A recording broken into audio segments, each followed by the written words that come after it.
Hello, everyone. Well, I'm just going to do a study today, which means I am not producing a finished painting. I am just doing some groundwork, um, investigation, you could tell, you could say, before I do a painting. And today is going to be about core cold press ground and core watercolor. Um, Believe it or not, I've never used these two products here together. I've only used the other watercolors on this cold press ground, and I kind of didn't like it, so I never returned using this medium here. And this medium here is something that can prep a surface to receive watercolor. Hi, Tina. Hi, neighbor. It's late for both of us. Hi, Tori. Happy New Year to you all. Yeah, but Kathy Abba was so kind to introduce me to a video from I need to look up her name. I'm gonna butcher the name. I'm so sorry. From Ali Kavanaugh, and she is, I think, an affiliate of QoR that is demonstrating their products. So she was introducing some of the new tubes that QoR is going to release, and of course, she did this stunning artwork using the new colors. I don't have the new colors. I only got my old set right here. Yeah, I like it too. And I kind of did my home MacGyver palette for this core paint, which is such a shame because it's super great watercolor. And look at the crappy house I made it live in. Oh my god, I could beat myself. I should be spanked because this is like really nice watercolor. So giving it a shed to live in, a homemade shed like this is just, I mean, yeah, core fans might cringe when they see this palette here. But nevertheless, the paint is awesome. I got the chroma and the earth set in here, and then I substituted with four more pans because I wanted to try out their alizarin crimson.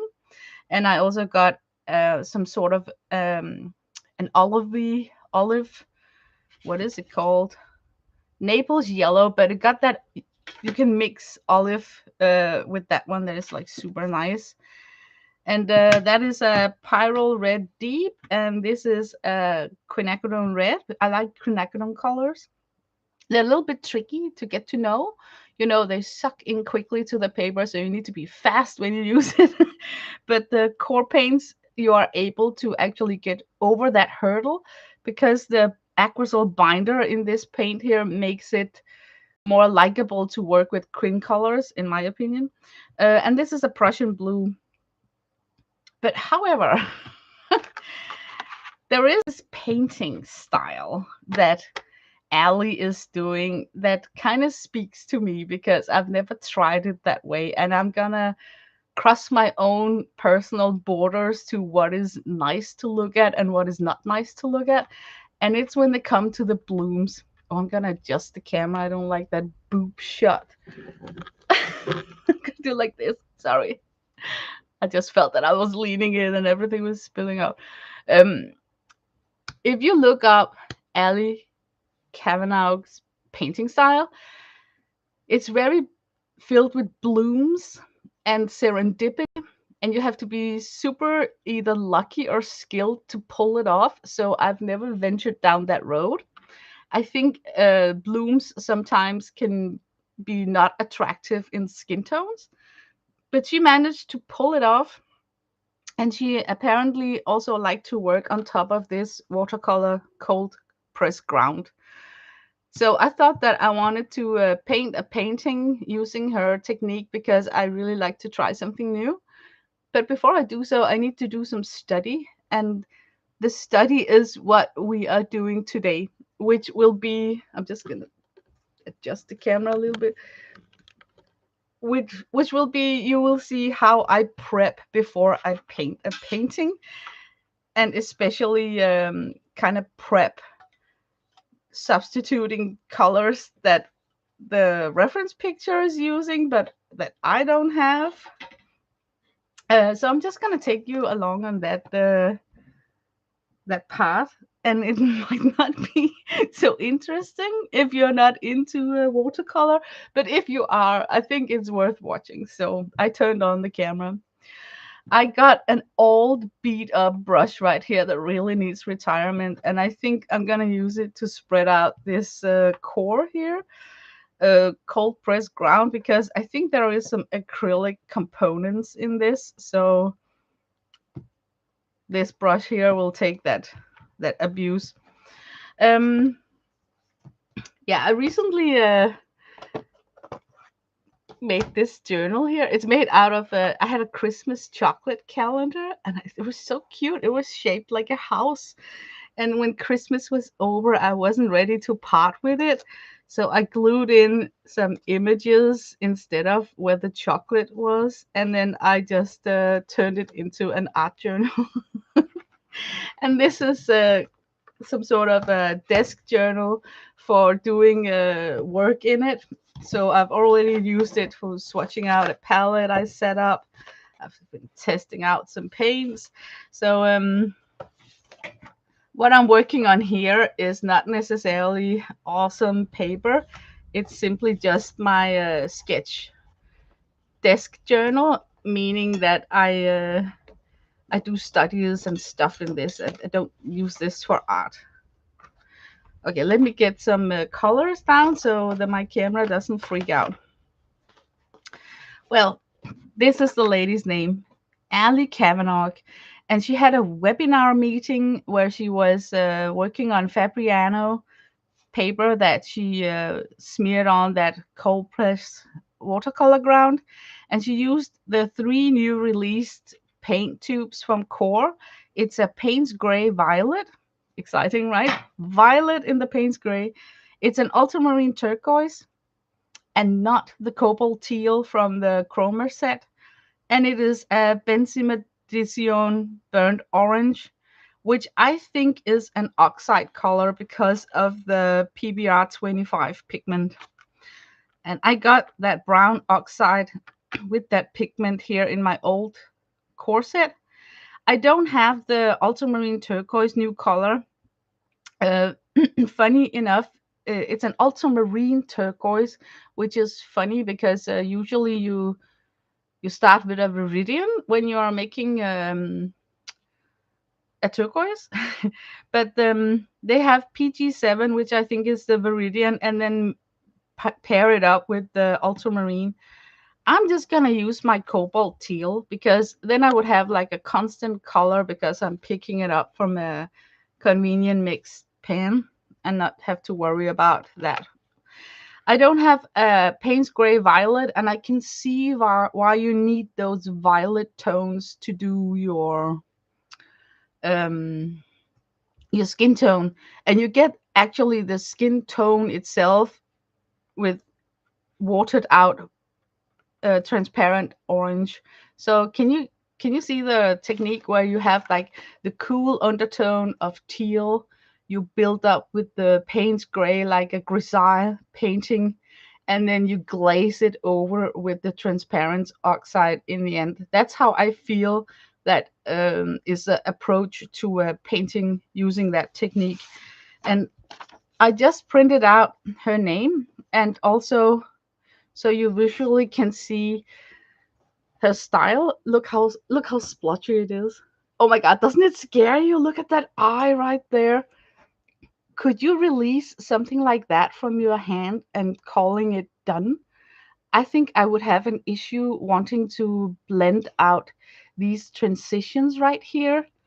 I'm not saying it's ugly. I'm just saying that when another person is doing this, I think it's fabulous. It's awesome.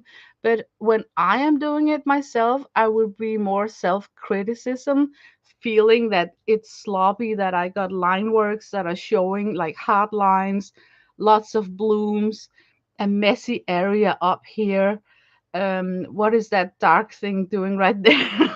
you know, um, oh yeah, there is a lot to learn for me in this painting style here, mostly about loosening up, trusting the mess. But I do like the idea of the grisaille painted background. I think we do that too less in our artwork, and you can really skip a lot of stones, not stones, but steps in layering if you start out with a grisaille underpainting. So that part I get.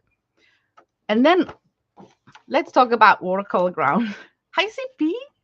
I am so glad that you came to one of my lives, CB, because I rarely do lives. So I'm really happy that you're here.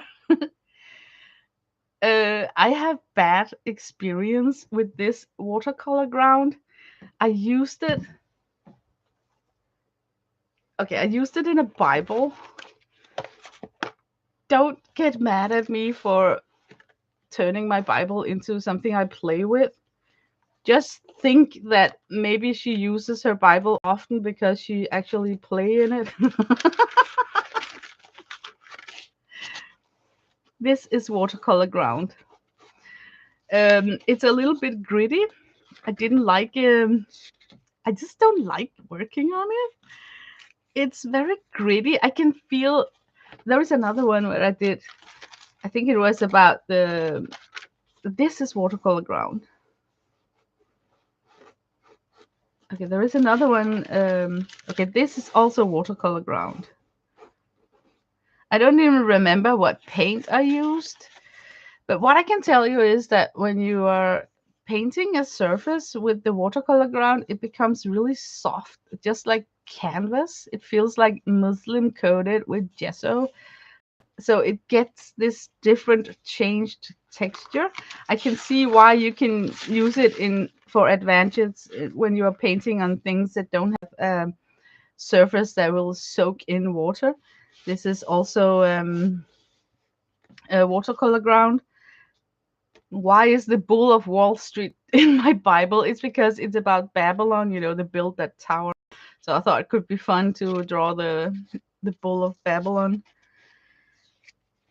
I wish I could show you how strangely the pigments are just landing on top of this watercolor ground and how you in various places still get white specks. White specks are areas where the white watercolor ground is still peeking through, and at some areas it's just serendipity, you like it, but when you're blocking in a background you really need to use a lot of product to do so. And even when you think you got it all covered, during the drying process it reveals these white specks. I don't know about you guys, but I'm just a bit anal when it comes to when I want to block background. I don't want to see white specks after it dries off. That's just annoying. Hi, Devin. Welcome to my desk. Sorry, I just had a frog in my throat. But as you can see, it does take color. It's not like painting on top of gesso, where sometimes if have you ever tried use watercolor on top of white gesso? The drying shift is huge. Some of your pigments are more than half reduced in strength after it dries up on top of the gesso. And some pigments do not like to be worked on top of gesso, so they kind of bead up a little bit, like they're collecting in beads, blooms. Um, White Knights are one of those paints that I think is most suitable for working on top of white gesso. Just a hint. But isn't it crazy that I have never tried the QoR paint in conjunction with the QoR medium? And I think it's because I'm a little bit stingy. I think it's a waste of great paint since I don't like to work on that watercolor ground. But yeah, my study today will be to code a page with this watercolor ground, and then I'm gonna try and get to know the three pigments that she uses for her portraits. And in my set here, I got the chroma set and the earth set. I will of course pick out the Payne's gray, the transparent brown oxide, and the cobalt teal.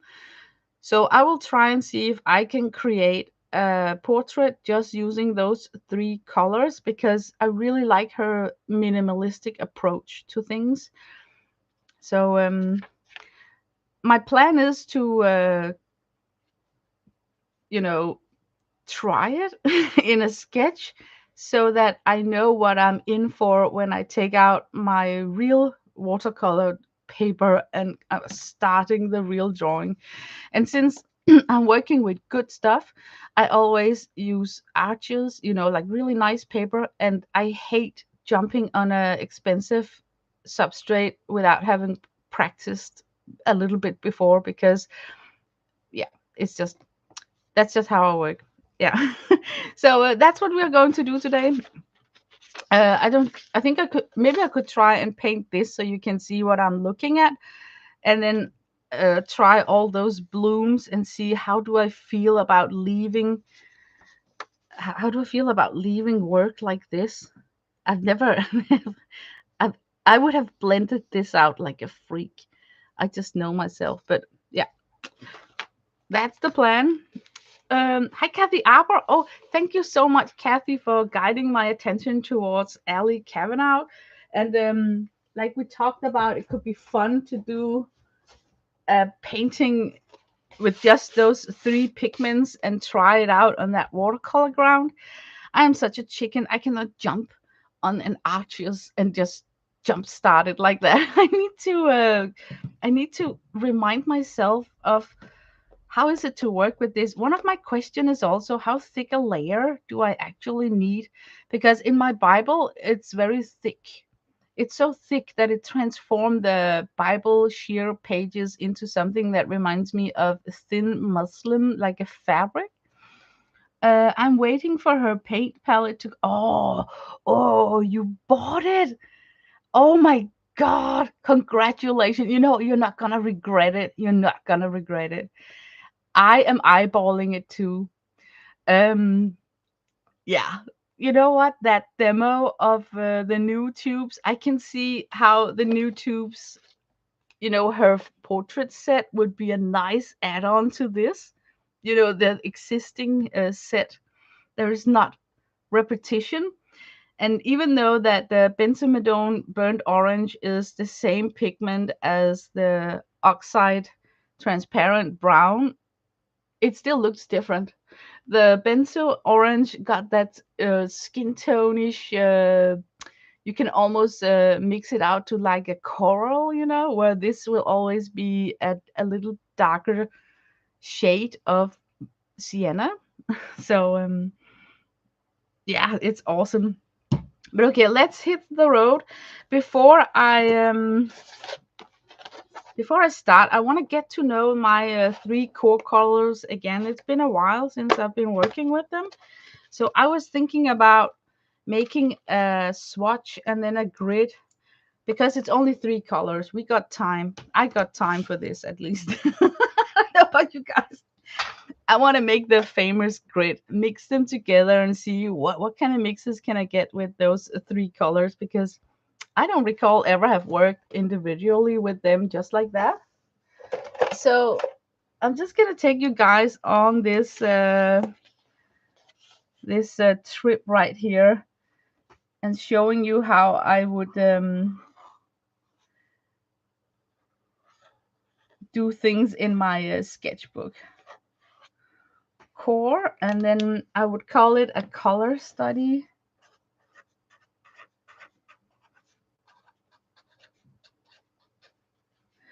And I somehow like all these notes that I got here. Here I got her name, I got the reference, so I should just glue that picture in. Let me see. Maybe I should write down the name of the YouTube video where I see her work on this. So it's just a note for myself. And it was Fabriano ENACQ webinar.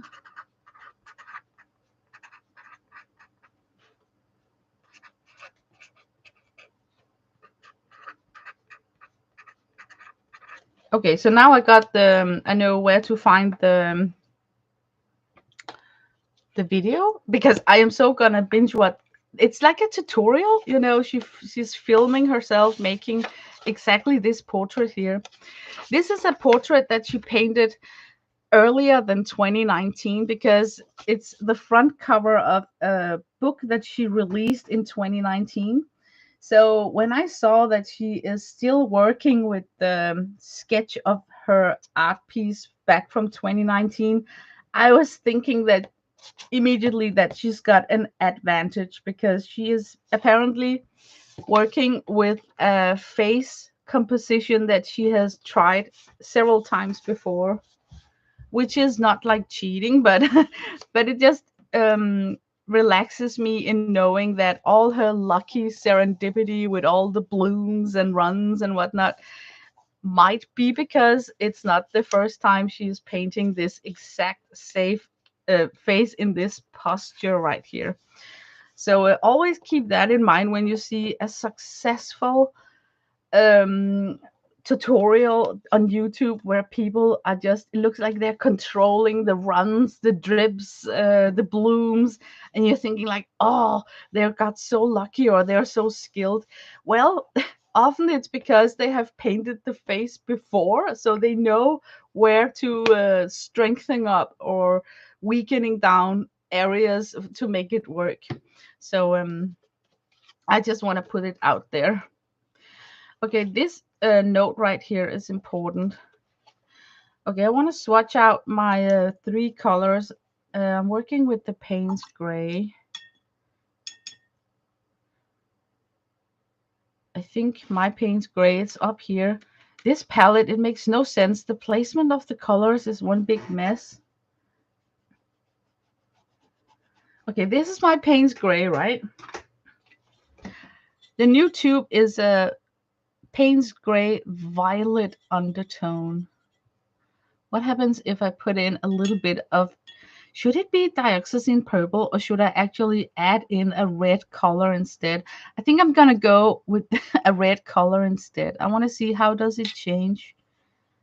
Yeah, look, if I stay away from the dioxazine, which are a very potent color, and just add in a little bit of red, I can actually get a violet undertone to my Payne's Gray. Now I'm just gonna really enhance it so I can see in my sketchbook that if I add a lot of red, I get that violet undertone. And then I need to make a little swatch over here to tell myself what color did I mix with to get that.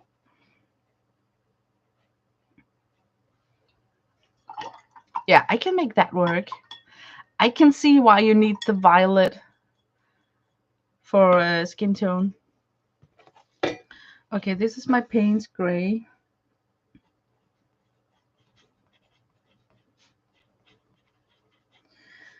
And my Payne's Gray consists of three pigments.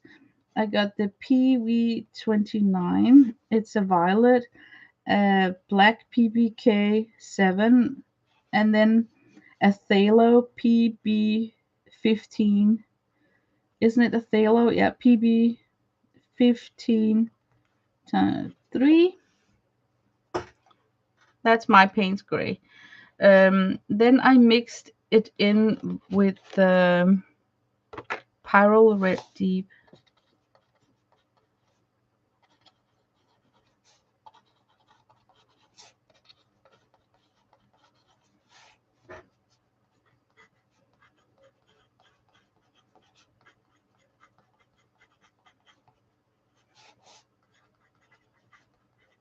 Okay, it's nice to get that color locked in because I'm gonna need the Payne's Gray violet shade for my portrait. Then we got the teal. Um, let's see, red. Oh yeah, red.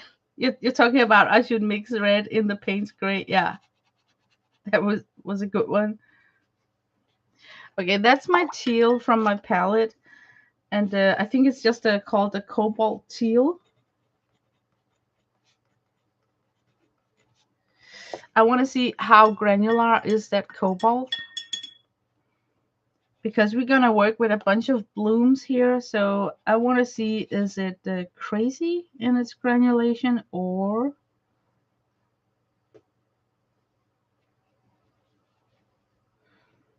so We're gonna let this dry up. It's just gonna show me how does it granulate. You know, sometimes ultramarine got these really big chunks of granulation. Like, you know what I mean? Like, you can really tell when something has been done with an ultramarine granulation. But cobalt colors, sometimes they are finer milled, or I don't know, the granulation is just got its own personality compared with the ultramarine. Okay, she's got a damn turquoise going on. Ah, okay, just for fun. PG7, that's the Viridian, right? So we take PG7.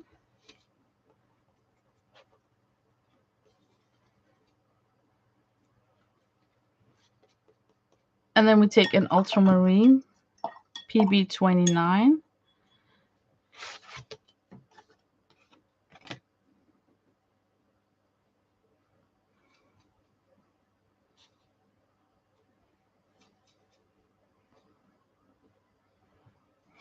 I don't know how much green undertone. Oh my God, that's beautiful. Yeah, look at that. Ah, so soft. Where the cobalt is really cold in its value, in its tone. The ultramarine is a warm blue. It makes sense not to use the teal that's cool in temperature for skin tone, but that's a beautiful. Okay, gonna do like a very watery mix also to see how is that going to granulate. I think I want how can I make like mass tone of that turquoise that I just mixed right there. I have to say that I'm a little bit annoyed on how hard the Viridian in QoR is drying up. But it's a common thing with Viridians. They dry up like really hard. Oh my God, it's beautiful. It is so transparent. Yeah, screw that teal. I'm gonna work with my mix of this because I can see this is gonna give me a better success in a portrait. Yeah. Okay, I better write that down. What I took was I took the Viridian,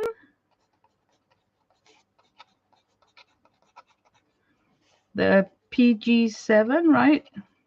And then I mixed it with the ultramarine.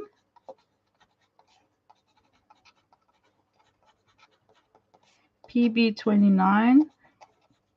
And then I get what they would call like an ultramarine turquoise.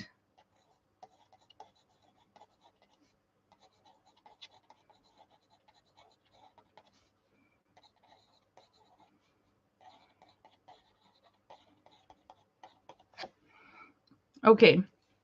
You know what? The color benzimidine burnt orange, I cannot touch that. I don't have any idea how to mix it.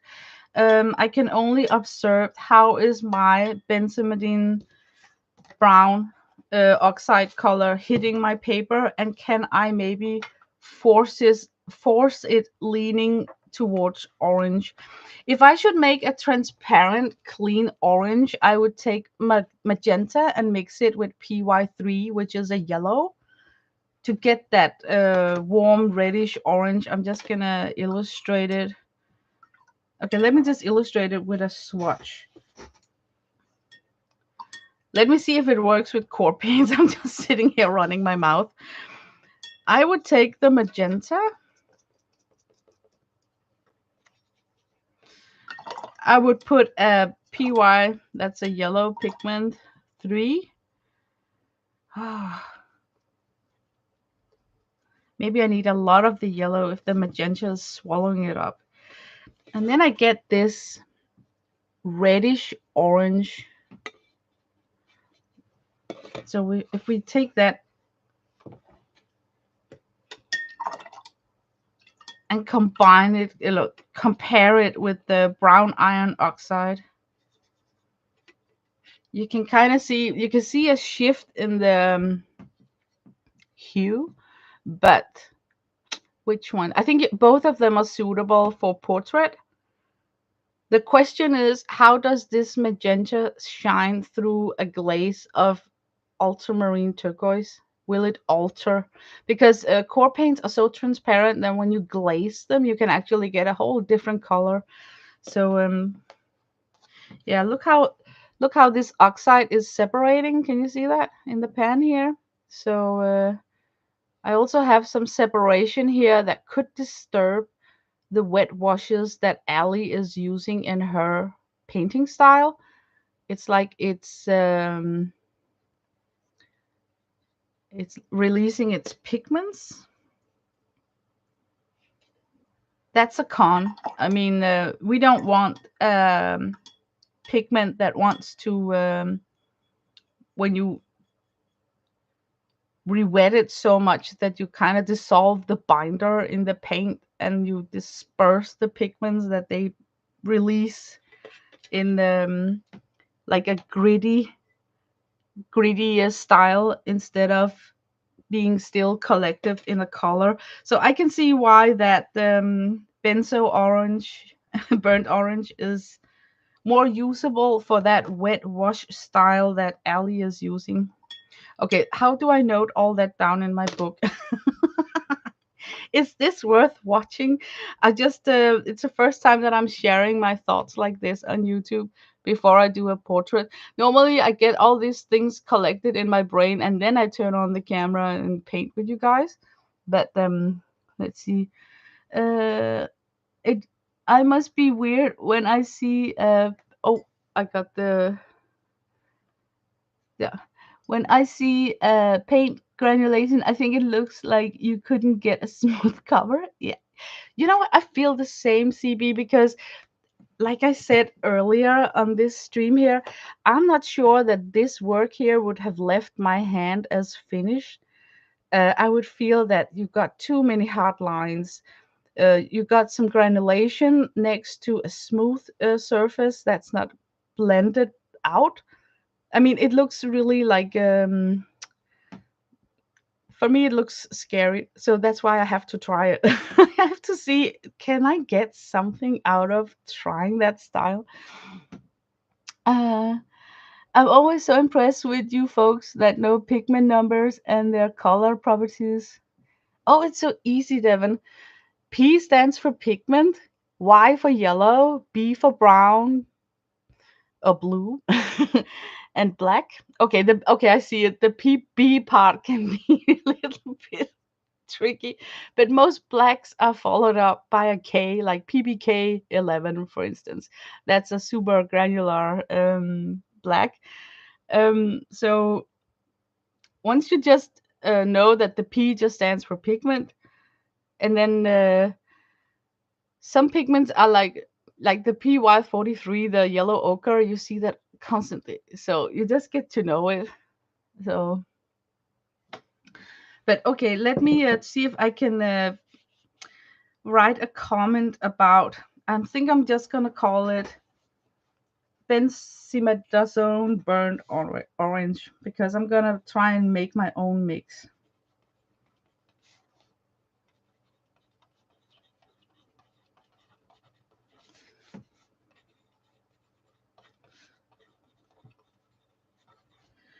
So what I did was that I took the magenta, and magenta is a runner. Oh my god, it likes to run in water. It's very alive. I dislike using it in portraits because I cannot trust how far it runs. It's one of those colors that if you just have barely any moist on your paper, it will go there. So using it for blush or something is like taking a chance.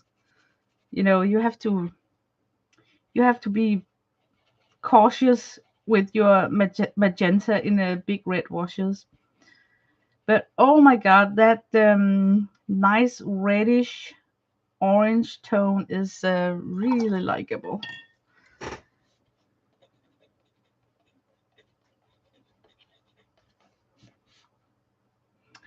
And I think it's just a Hansa yellow I got here. And then I'm pairing it up against my transparent brown oxide.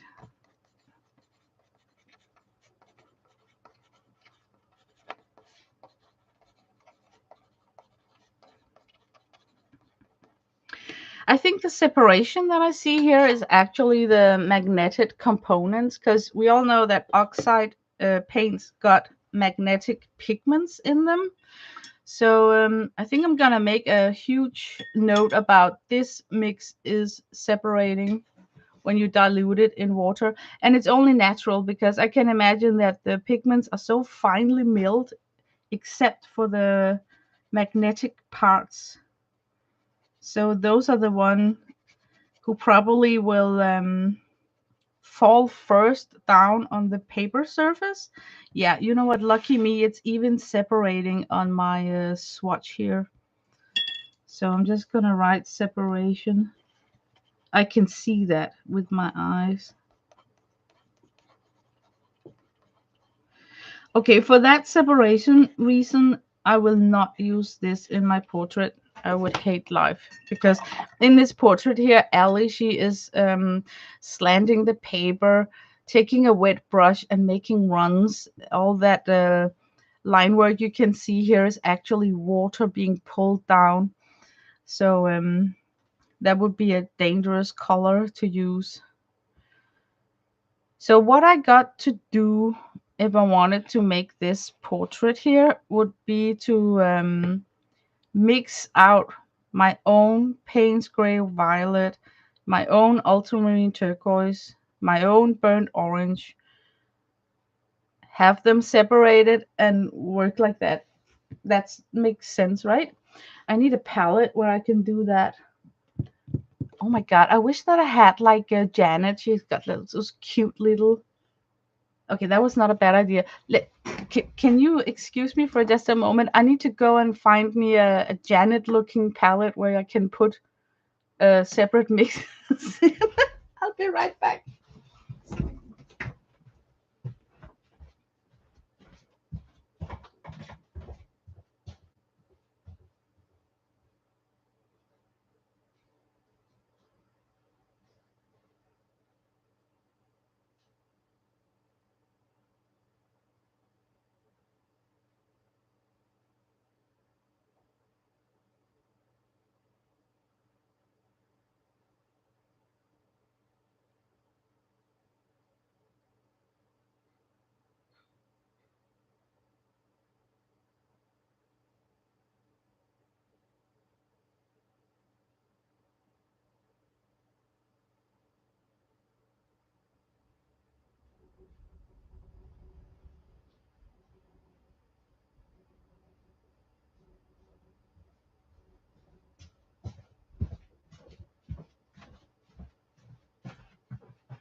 Like this, one of these.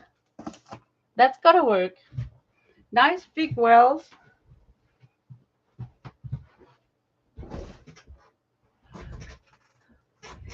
That's smart.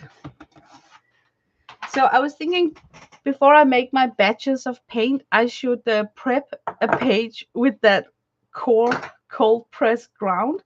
So we got time for letting that dry up.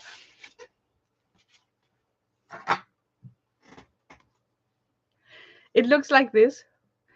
Cold press ground from QoR watercolor.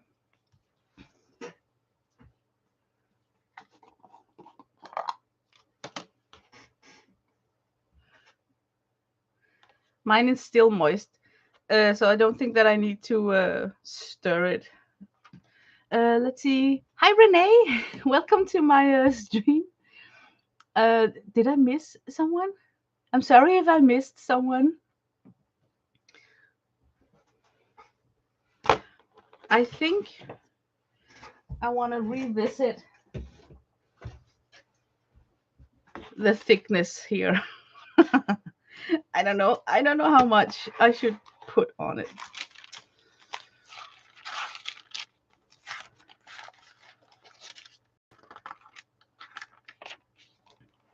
This is very thick.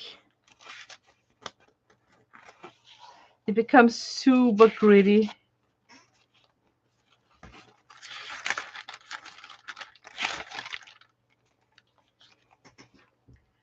This is very thin.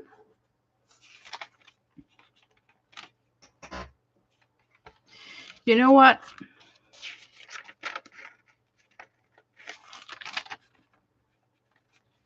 Texture wise, I don't think that you gain more by making it thicker. I think you can get away with a reasonable thinned out coat texture wise. But okay, to solve that issue, I think I want to lay it up thickly up here, and then I want to thin it out. Oh no, I need to think. Should I do it reverse? Like I want to do thick down here where all my water and drippage are gonna end.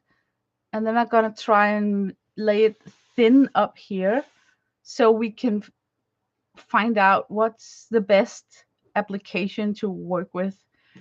Um, does it say that I can thin it out with water?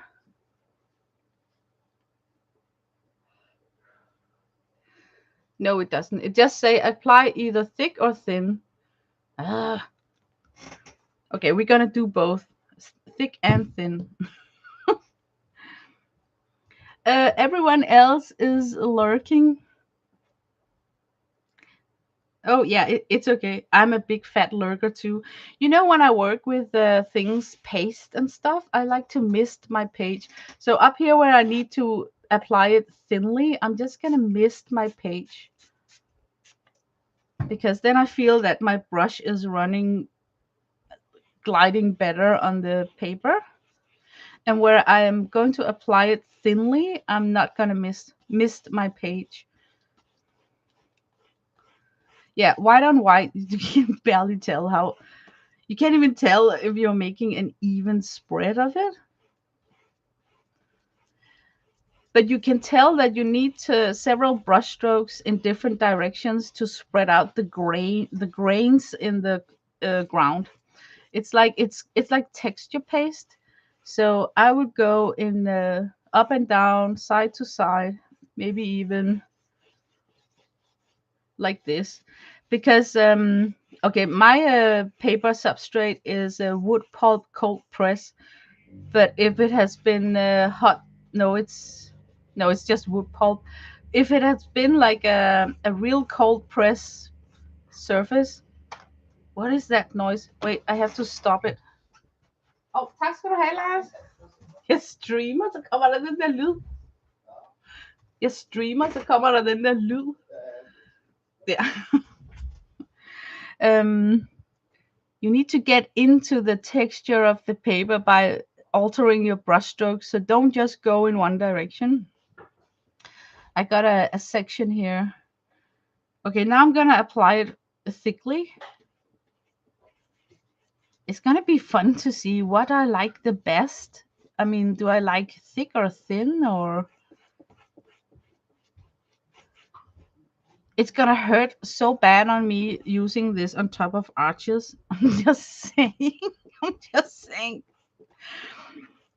Maybe I shouldn't. Let's see how much I actually are using the underlying paper. If I feel that I'm not using it at all because of this application, I might not want to grab my arches for the real portrait.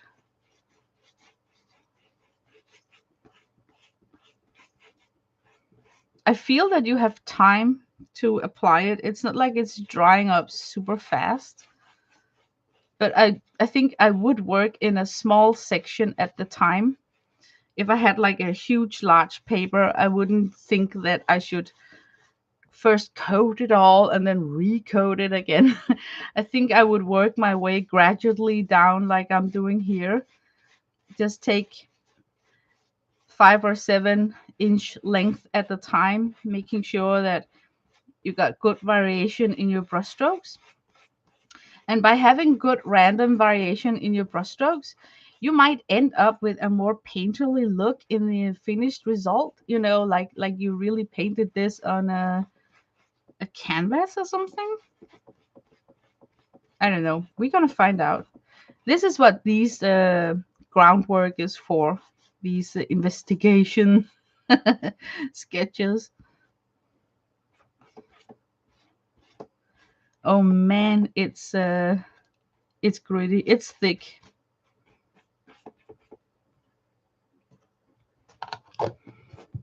Okay, that's gonna dry up. I'm just quickly gonna run out and put water on this brush because I got acrylic in this watercolor ground, so I don't want to dump it into my rinsing jar where my watercolor is gonna go. So, hi, Papa Chicken Pots Pie.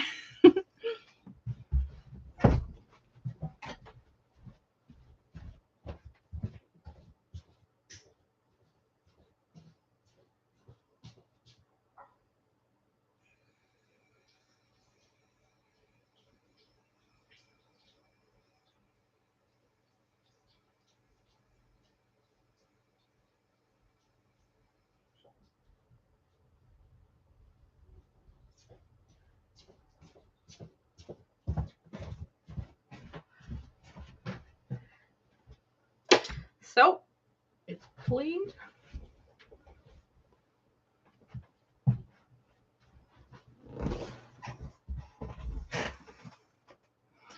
Okay, I'm gonna put this aside because now I'm gonna make my batches of color.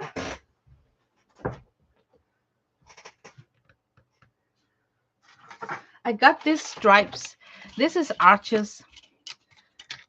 This is another mixed media poster size paper that I got that I could imagine that I could paint this portrait on. Because there's another thing I want to stress out, and that's the size. I can see on her tutorial that she's working on an A3 size, which is a rather large paper that's double the size of an A4. And usually I do the mistake that when I want to paint along with something, I start on an A4 and they got A3. So of course their details will be easier to perform because they got a bigger substrate and I'm got a small one. So I took some samples from that A3 size paper I got because I really think it's important to use the same size as the tutorial because of the detail. Yeah, just a tip out there because sometimes when you're watching a YouTube tutorial, it's hard to tell how big a paper are they working on, but you can spot it when they put their hands in the frame. Then you can see like, oh shit, she's got like a really huge paper. So no wonder that you cannot get the same detail in if you're working in a tiny sketchbook. Um, we're gonna mix. I didn't think that I had to mix. Honestly, to be honest with you, I thought I could get away with just my convenience pans. But I think I will give myself a much better result just mixing it out. I mean, just bite the apple, get it done, even though it's a little bit tedious to watch. First of all, I'm gonna take the paint gray and make it violet. This tray right here does look dirty, but I got it as clean as I can. I have been using this palette for quite a while, so and it's made out of plastic, so I should really have invested in a porcelain tray because those I could clean up probably, but this plastic has just soaked in my paint particles, so it looks horrible. Paint's gray, and then I'm gonna take my Pyrrole red. And now I have to be a little bit cautious. I'm gonna mix it in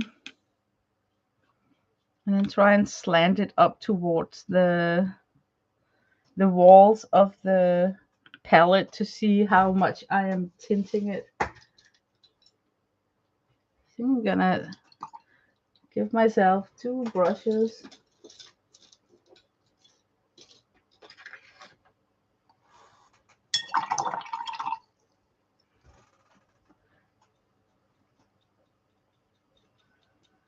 like one to pick up paint and one to mix with, so I don't have to rinse out so much in my jar.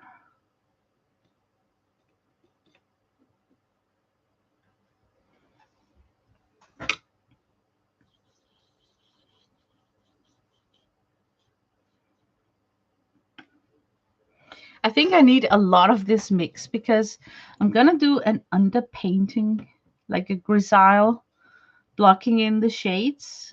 And the grisaille is a French painting style that was developed because artists back then discovered that you can save a lot of paint. Back then they had a lot of titanium white and some pigments that was like inexpensive, but the more expensive pigments, they could save money on using that because they don't need a lot of glazing when the shadows is done in a grisaille style. Here I can see I am getting very close now. Question is if I should continue. Let me just swatch it out. I like this, yeah.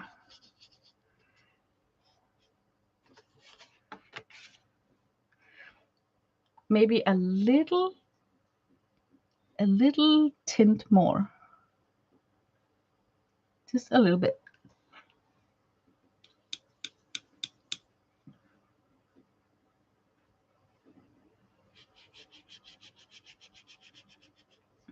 Yeah, I see it. I see it.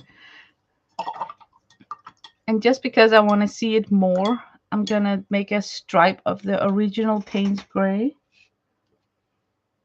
Yeah, water transformation. Can you see the transformation?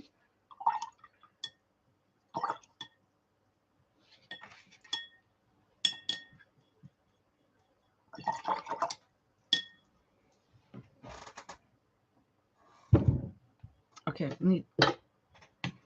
I need my two jar set because now one jar is getting like really murky water. Okay, now I think I got that violet Payne's Gray. Now I think that I want to mix up. Should we take like the ultramarine turquoise? So we start with that annoying viridian. I'm just really gonna massage in water to this pan right here. Okay, we're gonna put it right here. I used to own a tube of lipstick that color. We call it eggplant. Oh,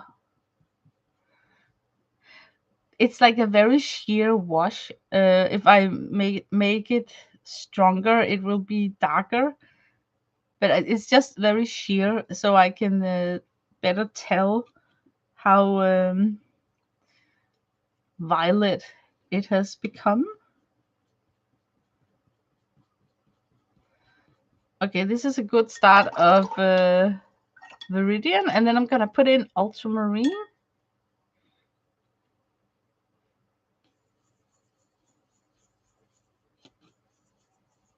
Oh my god! Oh my god! It is so beautiful. You have to see this color here. Hello, look at this. Oh, the camera doesn't even pick it up. What can I do to make the color look? Do I need contrast? Ah, shoot. You just have to take my word for it. This is a very warm, beautiful turquoise. Really nice. Okay, now for the benzo orange. I hope it's not even doing its justice, the camera. This is really, really likable. Okay, I wanted to make it in a mix of magenta and yellow. So I'm just gonna pick up some magenta.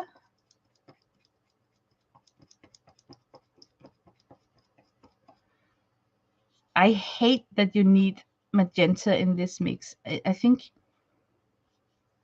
I need to use it sparingly. I dislike magenta for portrait. The transparent pyrrole orange in this set right here is also like super likable.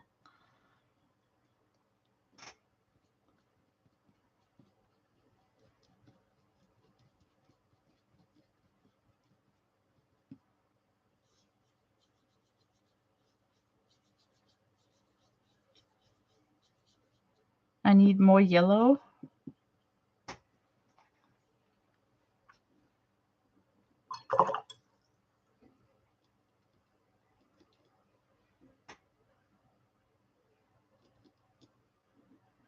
Maybe I should compare it with the transparent orange in the set and see if I can get away with that mix. Oh man, I even need more yellow.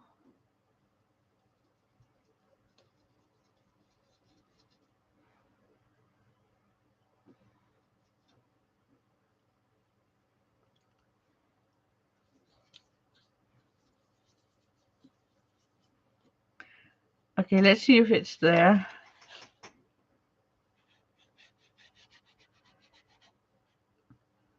It's very reddish. It's very reddish for my taste.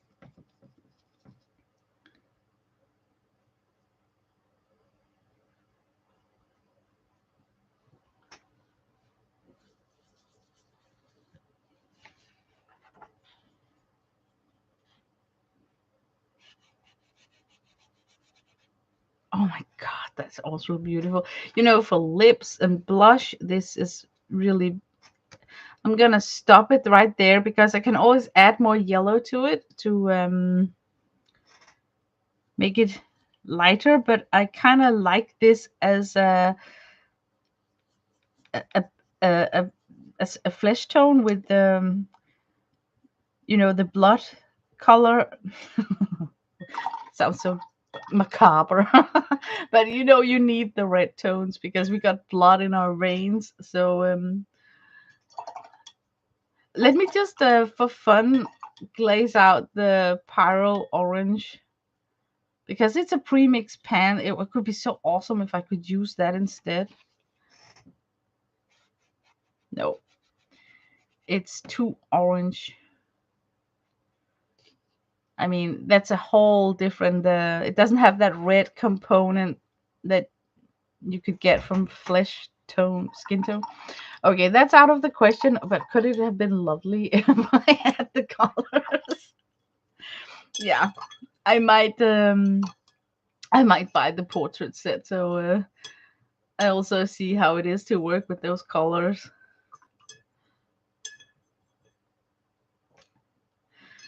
Okay, let's see if the foreground has dried up so we can start sketching on top of it.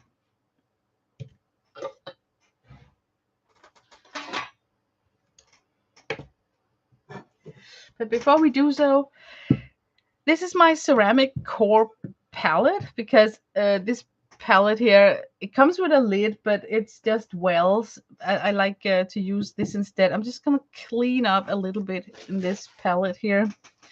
It's core paints that are in the edges of it.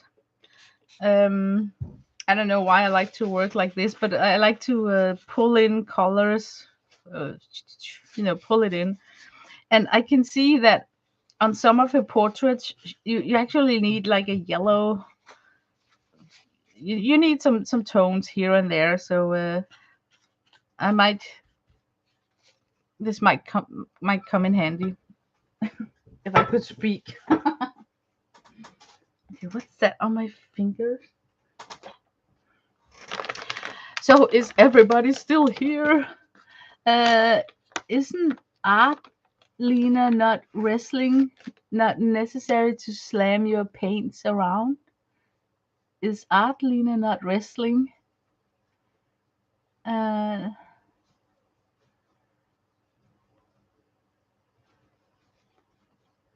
I used to own. Oh, I slapped my paint. But I think it's not as bad as the smack and drag with the ink, right? That sounds more violent. Okay, let's for fun just try these mixes out on Archer's paper.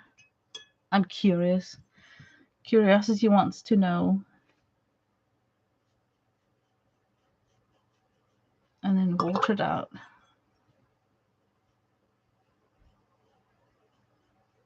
Yeah, here we go. That's the one. Yeah, I can tell this is gonna work. And this, I didn't really get my question asked about how does this ultramarine turquoise granulate.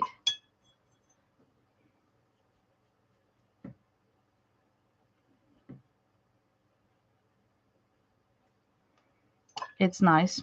It's very nice. It's still on the very bluish side. Oh, how can I have lived so long without a violet Payne's gray? It's like Amethyst Genuine from Daniel Smith. You know, it's got a little bit of mauve over it. Like, yeah, I like that. Okay, let me see in my sketchbook if my swatches dried out. So, because I got a question about that granulation particle.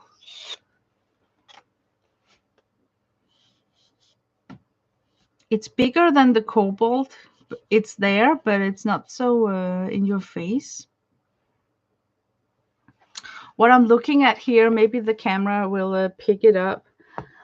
I'm looking at the Payne's gray mix has no granulation at all, and then the ultramarine turquoise got granulation. Can you see the difference in those two surfaces, those textures? So I believe she is using that texture for her shading to make it more like uneven. You know, skin tone sometimes is super uneven with a lot of bumps.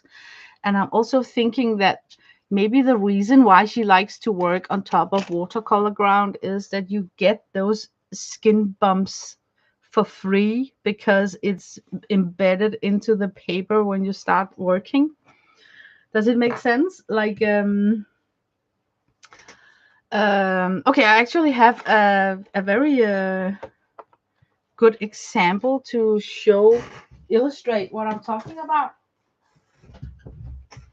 What I mean is that I used texture paste that's bumpy on a Frida Kahlo painting where I learned that the bumpy texture gave me a very realistic skin tone because skin reflects light differently from all the uneven bumps in the face. And suddenly the pigments, they the way the small bumps is lying here, it's just so damn realistic. You know, it's just a texture paste underneath and then gold on top. So I'm wondering if Ali is using that as her advantage because I can feel that the texture paste surface is similar to the core watercolor ground surface.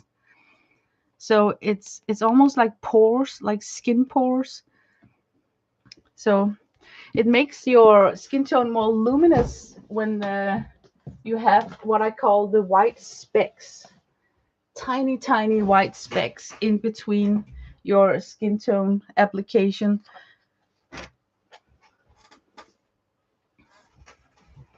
Okay, I'm ready. I think it's somewhat dried up. It's a cool to the touch, so it's not completely dried up.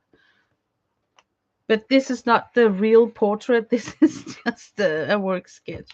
So I'm not going to be anal about that. I don't think that I want to sketch with this pointy pencil because it's going to bump on this uneven surface. So I think I want to take a more soft graphite pencil to sketch with.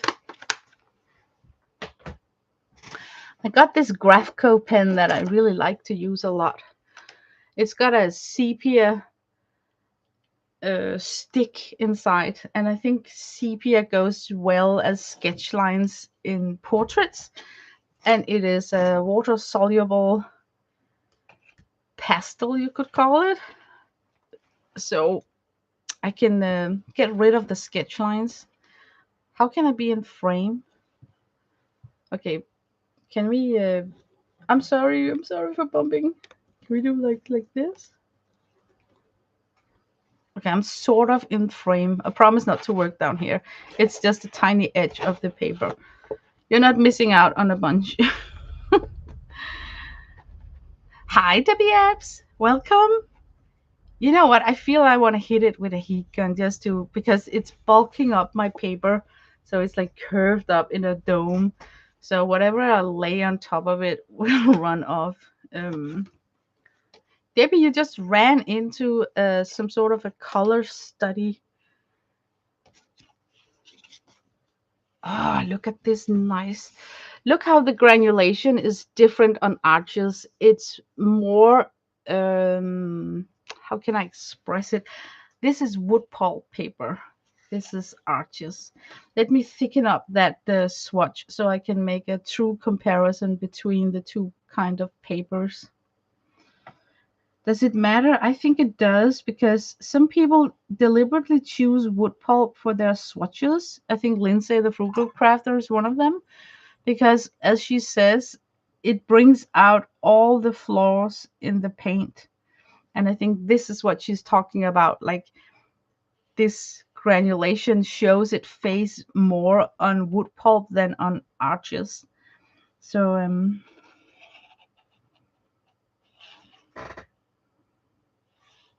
it's funny how the color is so close to the transparent brown oxide, but I cannot use that because it's got separation.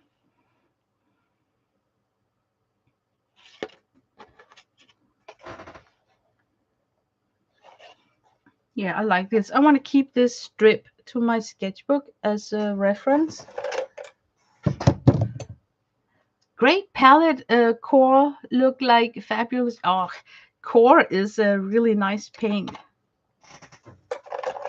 I would go as far and stick my neck out and claim that core is one of the watercolor brands that got the lowest drying shift that I have ever experienced. So what I see in a wet state is often as how it's going to dry up, where other paints like Paul Rubens got a very big drying shift. Not only does it become lighter, but it also becomes more dull, like the brilliance of the colors disappears a little bit. And that's that's not nice. I wish that there was this medium that could give us the wet look of wet watercolor and make it stay and dry like that, because wet watercolor is very beautiful to observe. Yeah, I need to hit this with a heat gun. 2 seconds, people. I hope you can endure. Mm, cloudy is a nice word to express it. Yeah, cloudy, right? Like you want to touch it and feel if it's chalky. So especially the crimson colors, alizarin crimson, I think is the worst. And a lot of lilacs are mixes of an alizarin crimson. So a lot of the lilacs looks really nice in the pan and in wet state, but it's disappointing when it dries up. Okay, semi heat gun noise.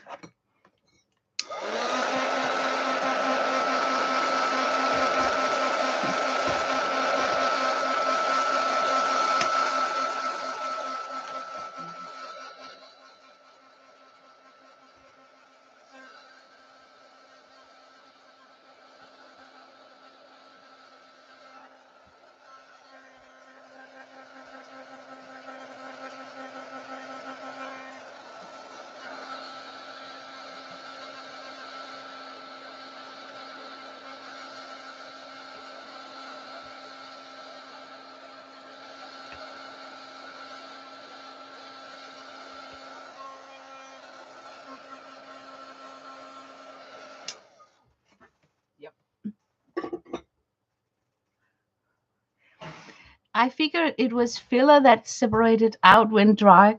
Oh, you could be onto something, Debbie, because the PW4 pigment, which is a white mixing pigment, they don't need to disclose that in their pigment info. So I could imagine that the finely milled alizarin will sink first down to the paper, leaving the PW4 on top of the page, and maybe that's what makes you feel that you want to touch it because it's chalky. Okay, I'm gonna loosely sketch her face. I don't want to crop her forehead off, so I think I'm gonna start with the eyes around here. And this is gonna be a work sketch, so I'm not going for likeliness. Um, I just want something to work with, a face that I can put down my colors. So I'm just gonna make two arches for the eyes, and the inner crease is right here, and the inner crease is here. So I'm thinking that the width of this eye is the same width as her nose bridge, sorta. She's looking in that direction, so the um, the pupil on this eye here could be like going like this, and then this is going downwards. I'm not gonna hint the eyebrows because I can kind of tell where they should be. I'm more concerned about the nose.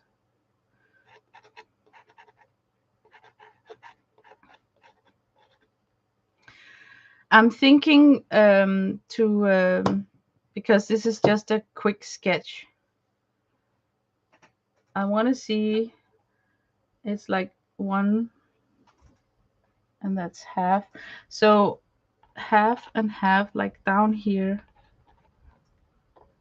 This should be her nostrils.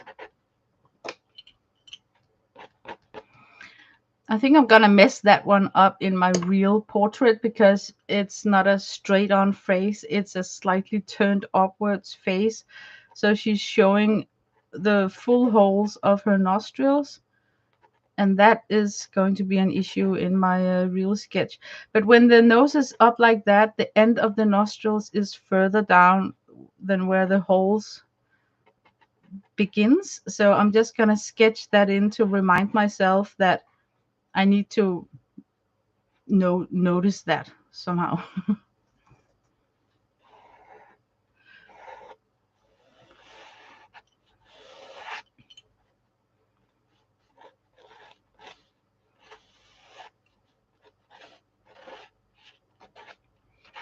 I like to feel her face before I draw the line of the face because it makes me not do those narrow faces.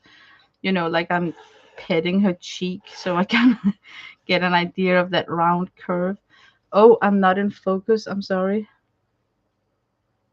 There. So by petting her, I kind of get an idea of that curve because her chin and her lips are going to take up a lot of space compared to the face. Can you see that? Because of the upway turned up face. And then just a tip, if you can avoid teeth, please do. Um, she is getting over the teeth part in a very elegant way. I hate portraits that show teeth. I think it's not looking nice. I always think of this image of a llama that I once saw on YouTube, back when we talked about the drama llama. And I dislike those teeth. Okay, this is the upper lip. This is the teeth area right here. I'm just sketching it in. And now I'm thinking about the center of her eye right here is the curvature of where her mouth is starting. So I'm just visualizing a line going down there. So I'm going to drag my mouth more this way here. And I'm doing the same here. I'm looking at the end of her nostril is like the end of her lip. So if my nostril ends around here, my lips should sure be ending, not going further than this. So, and it's a full lipped girl, so I'm not gonna do so much about that uh, upper lip sketch line. I'm just gonna blur it out to help myself. So this is her teeth, and they are not white. They cannot be white. So it's okay to just blur graphite, smear graphite on top of it. Then we got her underlip, and then we got that ferocious round cheek. Let me actually blot out this area up here. Sometimes when I blot out the shading from the nose, I can better read if my cubic bows are lining up, and they don't. Can you see that? So I need them to line up somewhere over here, actually. Yeah, I can remember that. Now for that strange, it's like a carved line where she's got a light reflection. So instead of line work, she's got highlights. You know what I mean? Like if I draw it in, I will never get rid of that sketch line. It needs to be a highlight. So somehow I need to trust that I can paint that line and only do the line that's coming down from her chin. And now I need to focus on the spacing. It should definitely be down here somewhere. And then can you see how the neck start where her teeth are, and these are her teeth? So right here. And then we get like a hint of a shoulder, but it's just gonna be a blurred out hint. So I'm just gonna smudge in a shoulder. And now for another thing that I find very difficult. By the way, I can smudge in her eyebrows also. Never do line work on eyebrows until you're sure. Smudge them in. They will be easy to correct once you get your shading done. You can also smudge in the the placement of the nose, like, and also under the eyes. So if it helps you when you need to come in with shading colors to do smudging, I can totally recommend that. I need this ear. How come that it's so small? I know it's pushed back, but shouldn't it be going backwards here and curve up here?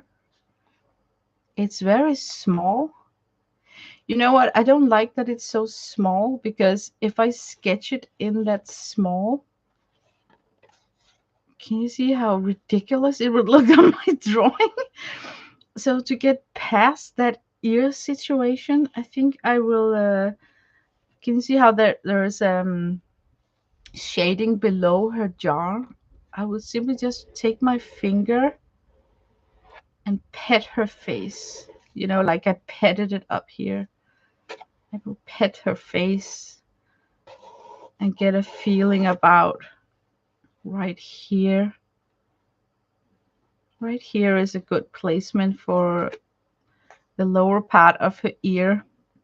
I question this sketch, the size of the ear. So now I have artistic liberty to freestyle my own ear, because I don't like to work with sketch lines that I question, because it makes me feel insecure and it shows in my work. So I just question that. I think I will make an earlobe, like the lower of her ear just poking out, and then I will make her hair cover the rest of her ear, so I don't have an opinion about how tall her ear are, because I personally think that her ear is too small. I think it should go all the way up here, like almost like an inch higher than her ear. So if she had like a highlight right there, she could have not put me in a questionable situation by just highlighting that it could be the end tip of the of the ear. So I might be stealing that idea, doing the same. So I think up here I will place a highlight from the ear, and then the rest gonna be hair. That's how I think. Okay, that was actually my sketch, guys. And half the face here, measure up, just do a line work up here. Somehow her hairdo and her forehead can go all the way up here. And the eyes are sometimes placed in the center of the face, but this face is curved a little bit upwards. So I think that her forehead could be lowered the same. Okay, I gotta get a gadget to illustrate. Hold on.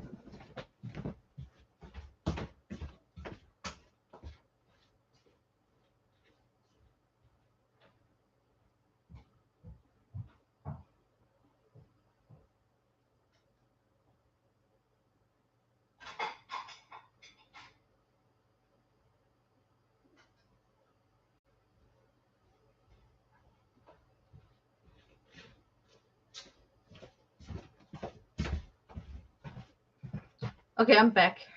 Just a second. Do yourself a favor and buy one of these marbled eggs. They're very nice to have on your art desk because it can illustrate the forehead and the chin. So this is the egg when it's standing up. It's got like a fat round bottom, and then it's narrowing down up here on the top. Flip it down so that the fat bottom is upwards. The narrowed down here is the chin. Take it in your hand, slant it like her direction of her face, and then you can actually spot the way that her forehead is and back head is disappearing. And I want to show you an even more a better trick. I'm just gonna lay this here. I need some washi. Just hang on.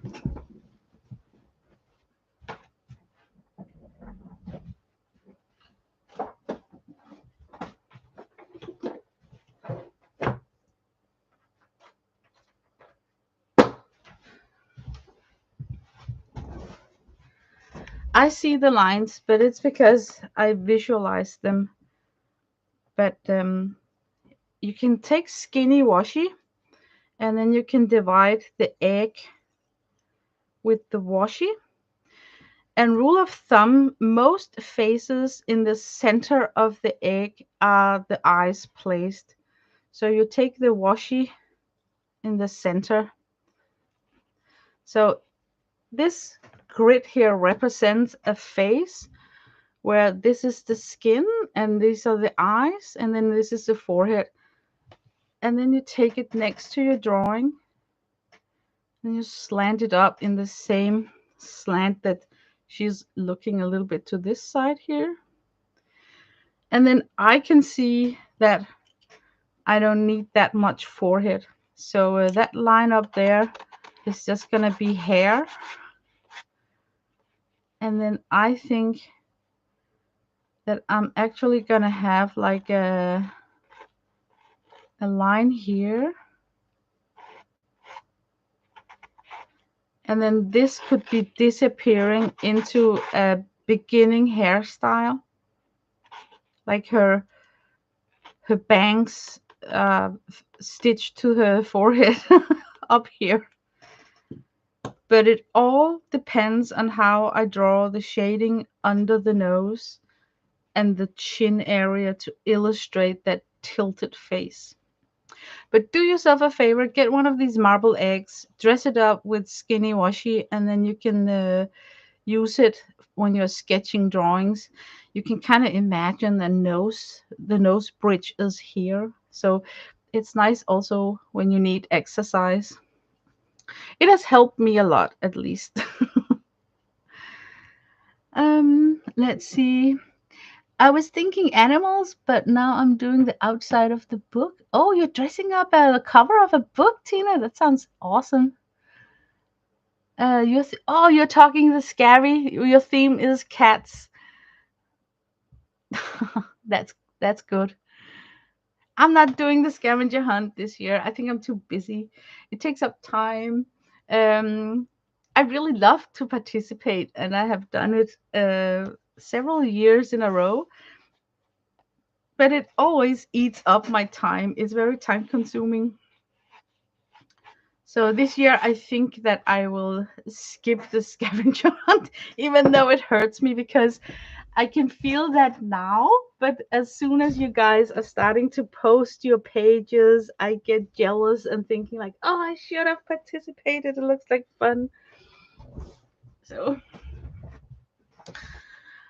okay, now I'm gonna start adding the paint. I feel that the watercolor ground is dry. Oh my god, now the scary part starts. I need to do a grisaille with Payne's Gray, and I don't see a lot of usage of Payne's Gray here. I see it below the nose, the eyebrows, mostly down here. This is like really runny. It's a mix of the turquoise and the Payne's Gray. So how the heck am I gonna do this? I forgot how it is to work on top of watercolor ground. Whether you should mist it with water to get a place for the pigments to glide to, or what you should do. So I'm just gonna do a tester on a place that doesn't matter, and for my drawing it would be down here at the shoulder. I wouldn't mind if I made a fupa down here. So I'm gonna wet the page, and I'm just gonna add a little bit of the pigments. What I'm looking for is how is the pigment spreading, like running? The answer is nah, not really. um, but it got that gritty. Yeah, it's it's strange to work with. I'm not sure that I ever will befriend the watercolor ground. I think I'm just sporadically gonna work in very, very thin layers and kind of build it layered up. Just work slowly.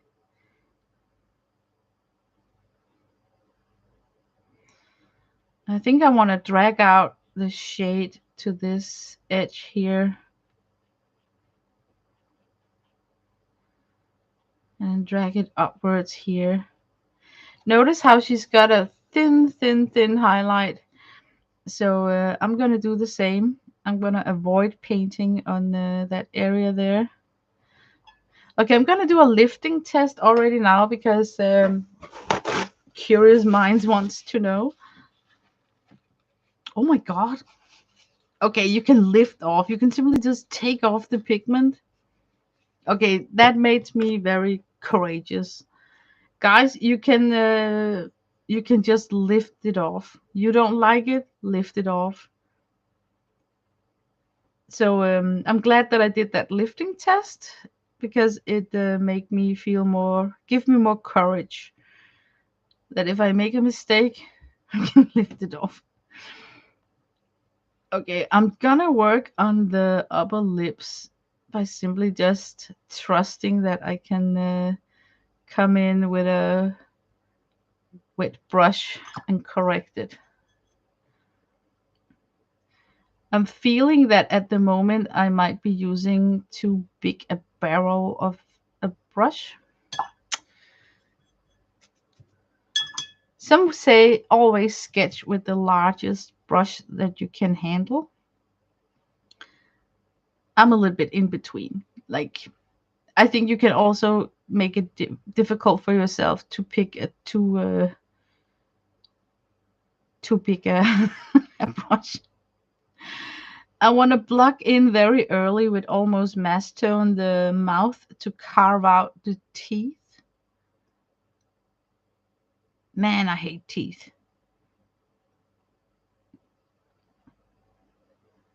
Usually, when people hear that you like to paint, they immediately ask you to paint their portrait for some reason. And the first image they give you is always this image of them smiling widely, showing their teeth. And I'm always like, you know what? I am just a hobbyist. I'm not a portrait painter, so get someone else to draw your teeth, will you? I think I went a little bit overboard in that corner right there, and I'm gonna correct it now, even though it seems like nitpicking. But whenever you see a line that you know you don't like, remove it because it's just gonna bother you. I'm gonna remove um, some of the doubts I have about the nose. I got the cubic bow here, straight line up. This is where the lower part of the nose is, and it can be in a darker shade. So I'm slowly going in, trying to position the nostrils.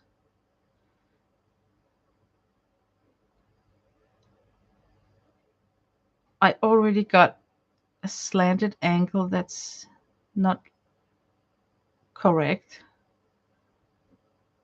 Isn't it funny how you can feel that there's something off with the angle? I can't see it at the moment. I can just feel that there's something that I don't like about the angle of her nose. So I'm hoping when I come further into this painting that I will spot what it is that caught my dismay. But at the moment, I cannot tell it. This sounds really cryptic. I think you know what I mean. Like you can feel that something is kind of off. I'm coming in very cautiously with this shading here because believe it or not, but the most important piece of this portrait will be the position of the nose because that's what's telling us about the slanted head. So if you get the nose wrong, something will be off. Oh my God, look how she's just, look at all that mess. Okay, I'm gonna do the same. She's got a brush stroke here. Okay, I'm gonna go in with a super wet brush. She's got a brush stroke here. It's going this way. She's got a brush stroke here. She got a lifted eyebrow.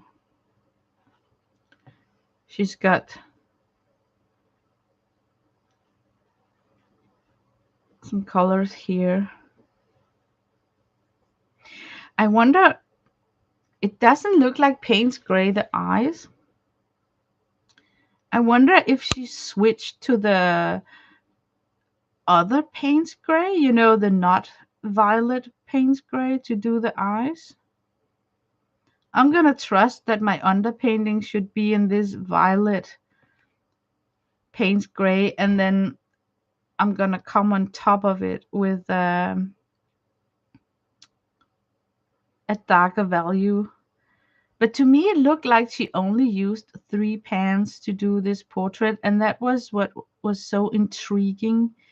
You know, like imagine a tutorial only using 3 colors. What can go wrong, right? Okay, she's got a brushstroke mushed like here. She's got it mushed down here.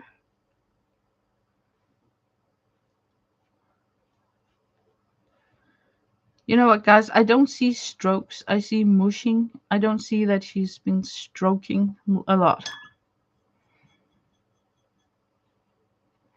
I feel if I okay, I'm just sitting here rambling because I don't like the silence, but I feel that she's painting with the barrel of her brush and not the tip of her brush. So that's why I'm trying to do the same because if I get the same brush strokes, I might like my similarity between the reference picture and my drawing better. But to me, it doesn't. I can't even see where the hell should she have been beside the eyes, the edge of the nostrils, and the mouth. Everything else here, barrel work, wet barrel work. So we're just gonna do the same.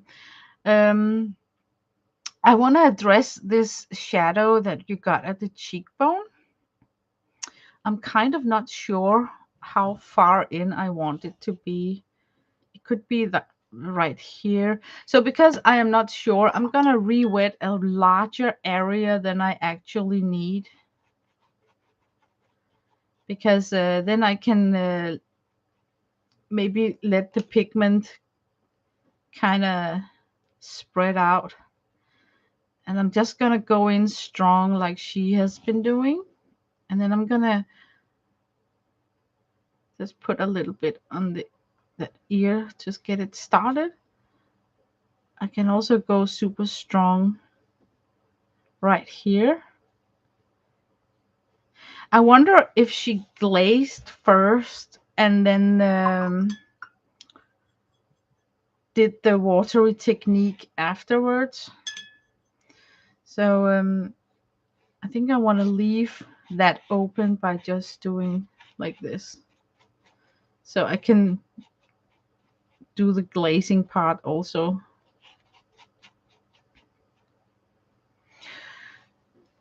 You cannot see her hairdo or her forehead in this reference picture here, so I just need to wing it.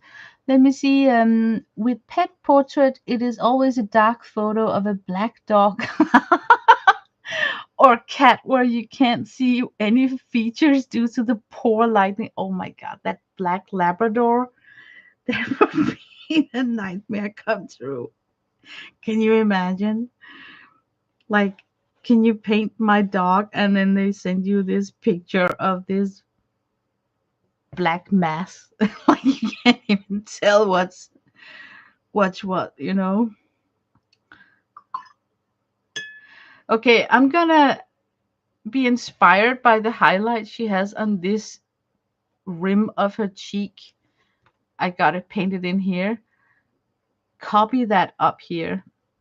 So I'm just gonna go and paint not to the line, but close to the line. I'm just gonna lay it in so I remember it for myself that don't touch that area. And then I think I'm gonna what is it called? Uh I'm gonna make dark hair. It's called negative painting, god damn it. I'm gonna paint dark hair in this area here to get a pop of that highlight.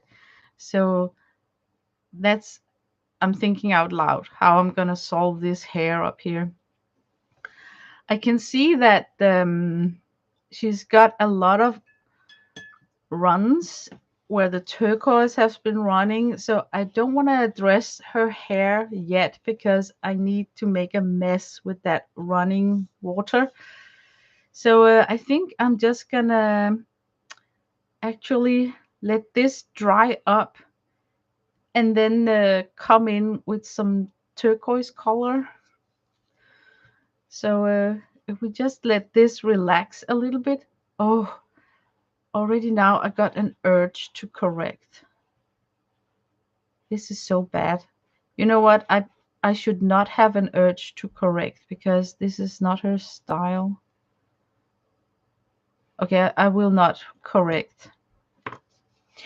I will, however, ponder if I should go get some masking fluid because it's impossible for me to preserve the highlight she got on the nose tip and on the nose bridge. I'm very tempted to, yeah, Okay, we're not gonna wait. Oh, I'm gonna do it. I'm gonna just grab my masking fluid because that is what I would do on the original painting that I'm gonna do when I practice this. So I'm gonna do the moves that I would do if I had to paint this for myself. So hang on.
Yeah, I don't think that she's using masking fluid, but I would, hands down. If when I'm going to paint this on, I want to say the real portrait, I would use masking fluid because I really like that wonderful highlight on top of her nose bridge, and I would love to preserve it.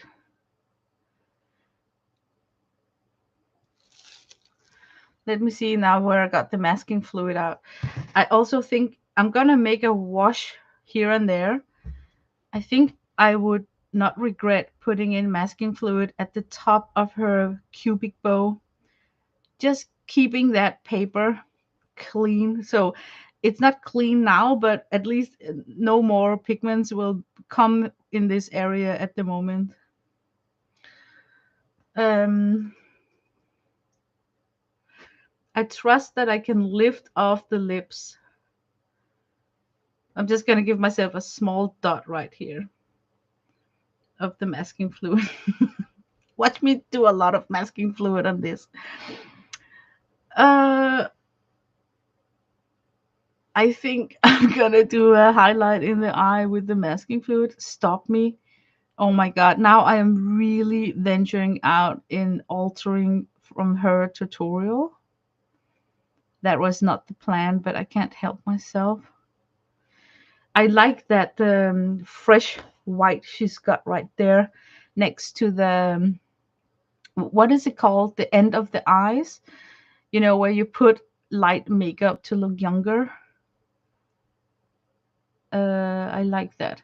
So I'm just gonna keep dabbing a little bit of masking fluid in those areas because guys, I want to taste this to the ringer with a lot of wet washes because I fear that watercolor ground from QoR is not soaking so much pigment in since you can lift so easily. I fear when I come in with my washes that I'm simply just gonna wash off all the pigments. Can you imagine? Like you sit here meticulously laying in all the shades and then you're just gonna wash them off, especially because, not to get technical, but the turquoise is built up with an ultramarine and PB29 is a very liftable pigment.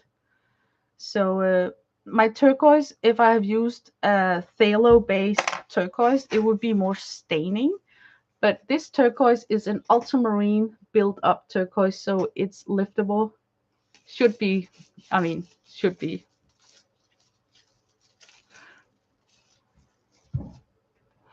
So smart to do a practice painting. Yeah, I actually do that a lot. And I think it's because I'm stingy with my arches. So I don't just jump. in on arches being spontaneously. I have practiced a bit before, especially about how the pigments are moving. What are they doing? I don't want to get surprised. Need to go now. We'll catch the race. Oh, bye bye, CP. Have a wonderful evening.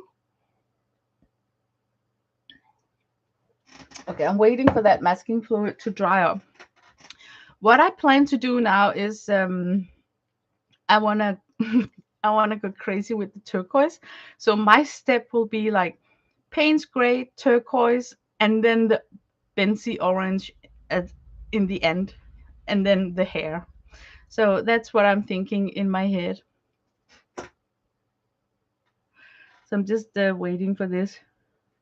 It won't take long. Do I have a brush that's big enough? Yeah, I'm just gonna do it with this one.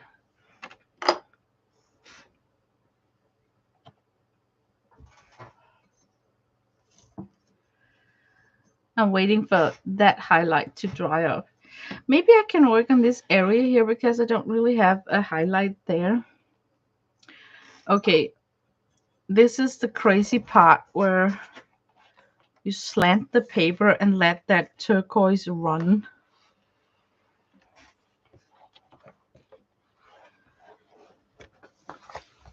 So I'm simply just gonna try and do my best. I'm gonna come in with a very watery turquoise first. I think she's doing this technique to let the pigments separate.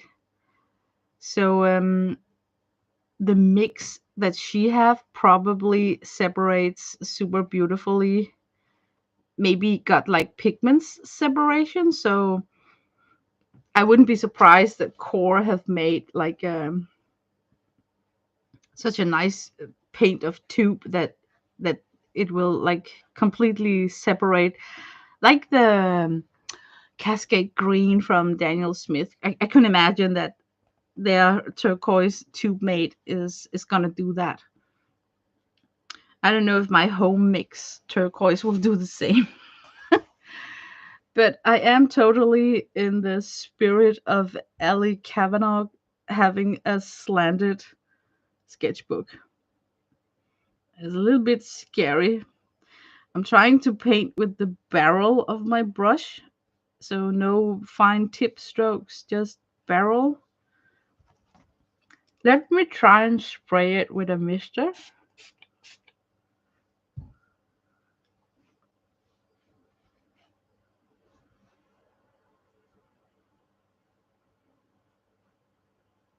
Okay, I'm trying to be brave here. I want to embrace the blooms.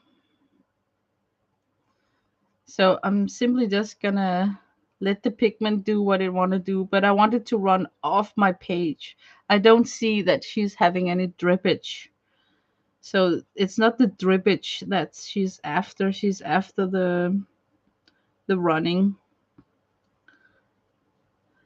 I want to try and cover up the neck here.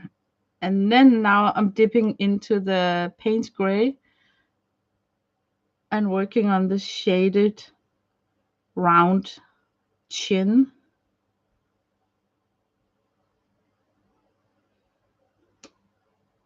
I'm just gonna see what happens.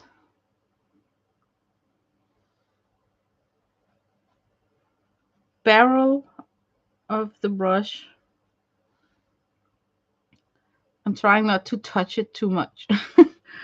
um, while it's so wet, I want to come in with just a dash of the Benzie orange. I just want to see what it does. Maybe right here could be a good spot. I just want to see what it does. Maybe at the edge here. Oh my god, it's getting dark. It's getting super dark next to the ultramarine mixed turquoise. Will it lighten up? That's the question, right? Like, what is the drawing shift on this foreground surface.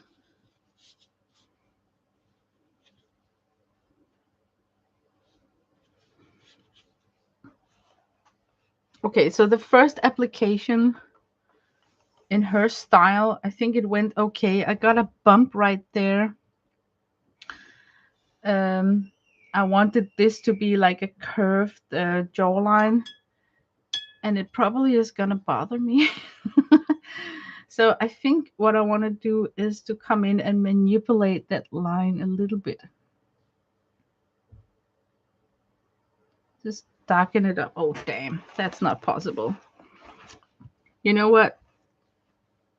I gotta start all over with that area right there. It's gravity that makes the paint carve her chin bone, her jawbone, because gravity is pulling down the pigment. So I think it's a little bit difficult.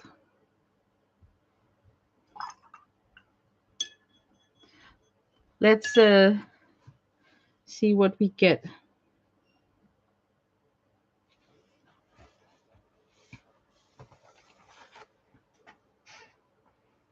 Oh, this is exciting. I want to wet out this shoulder area here.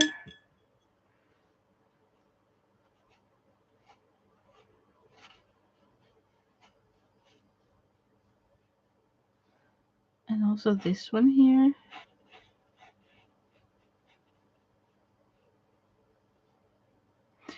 She looks like Demi Moore a little bit because she's so bald.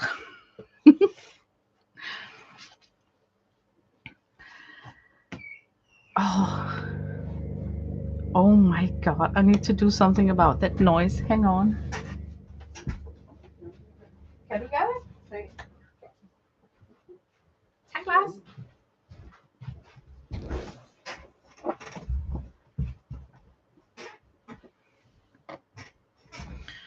Okay, that the masking fluid is almost dry. I'm just gonna touch it. Yeah, I think it's dry enough for me to work on. What I want to do, I want to come in with the orange. I feel brave to come in with the orange on the whole face. Maybe a line of masking fluid to keep jawline. Oh yeah, that could. Yeah, on the real portrait. Because look here, I think I constantly need to pick up pigment. You know what I mean? Like I constantly would need to pick up with a dry brush. That's probably how I'm gonna try try and work with that jawline. Keep picking it up, cleaning this area here.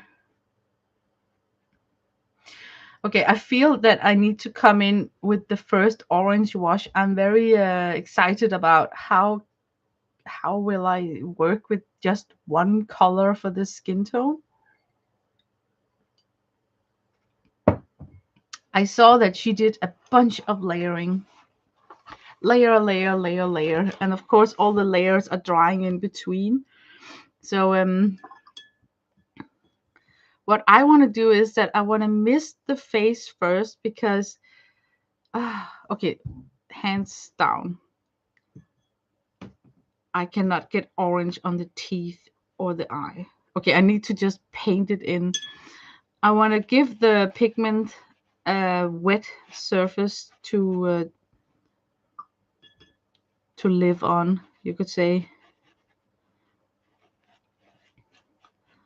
So maybe I should put carve the face in half. So first I'm gonna work with this line above her forehead.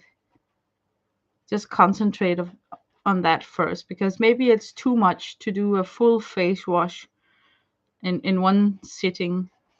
Maybe I should take it down into sections. And then I'm gonna start out in the templates because if I put too dark a color there, it wouldn't matter. It's still gonna be dark over there, right? And then I'm gonna cross it over So what I'm aiming for here is to keep this area here not white but bright. So I think I'm just gonna block that in.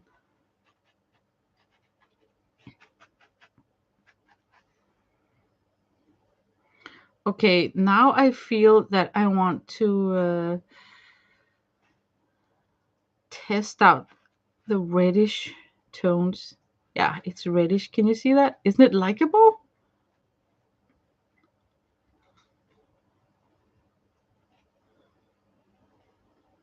I like that it's so red orange. It's not a burnt sienna. It definitely is orange hue.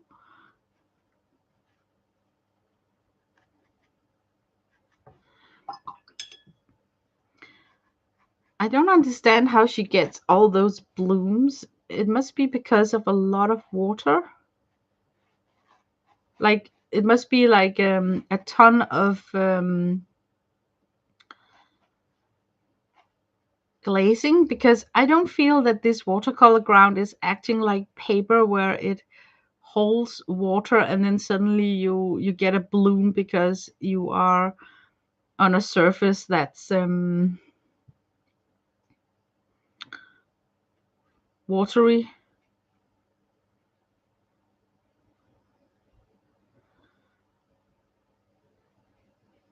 I want to carve out those nostrils.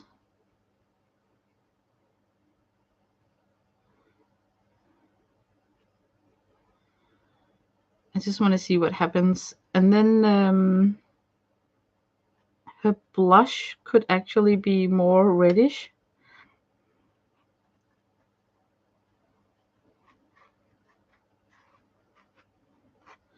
I should stay away from this area with the orange, so I'm just gonna lift that up.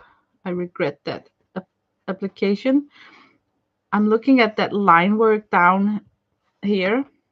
I'm gonna wet it in so I kind of tell the pigments where I want it to run.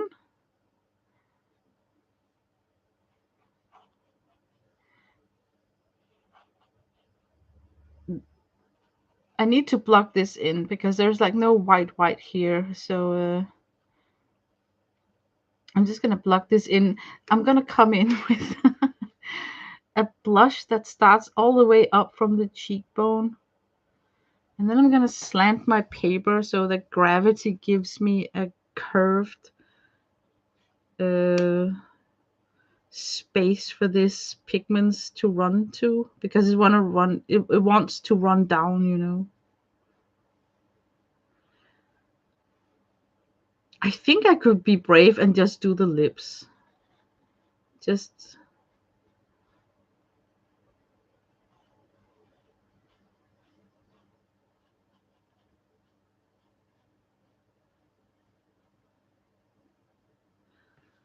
and then they're like a bit darker up here.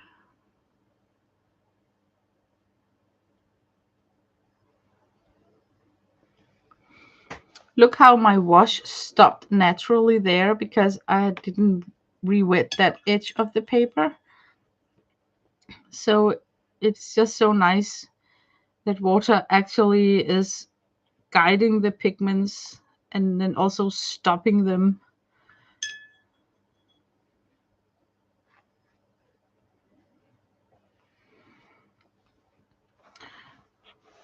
I'm gonna give this a rest and then I'm gonna work on the other side of the face, but then I had to slant it the other way. So first I'm just gonna prep the area here. I'm blocking in everything because I only want highlights to be the white. So I don't want any white on the skin tone yet. I'm waiting for it to dry up. I think I can put in a little bit of color down here, like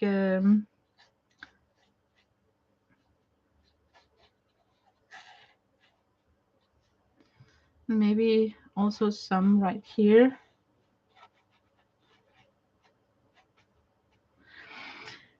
And the earlobe, or the where you put your earrings in normally, is fleshy and often reddish tone because blood is running down there.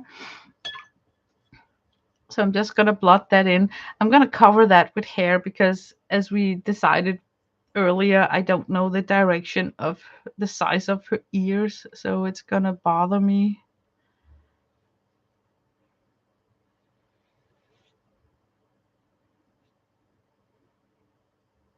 I totally like this turquoise for the shading area. What a nice combo, you mean, to use turquoise for the shading.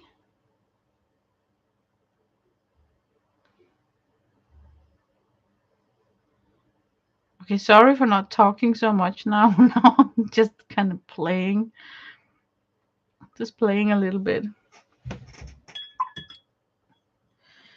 She's kind of getting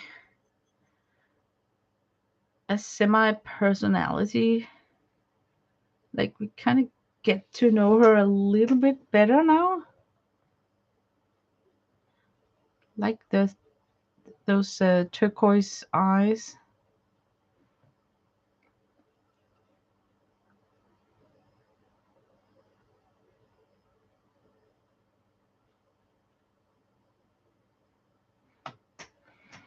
I'm just gonna leave it there. I think it's important to have a lot of drying, built-in drying sessions, not to relax the paper, but more to relax yourself, because it's gonna be nice and easy to put in the colors, so you don't want to be stressful about it. I don't believe in lucky washes either, where you just do one giant wash and then whoosh, it all comes together. So I need to bring in some turquoise in this area here. I just need to bring in the hue of it. I lifted off too much.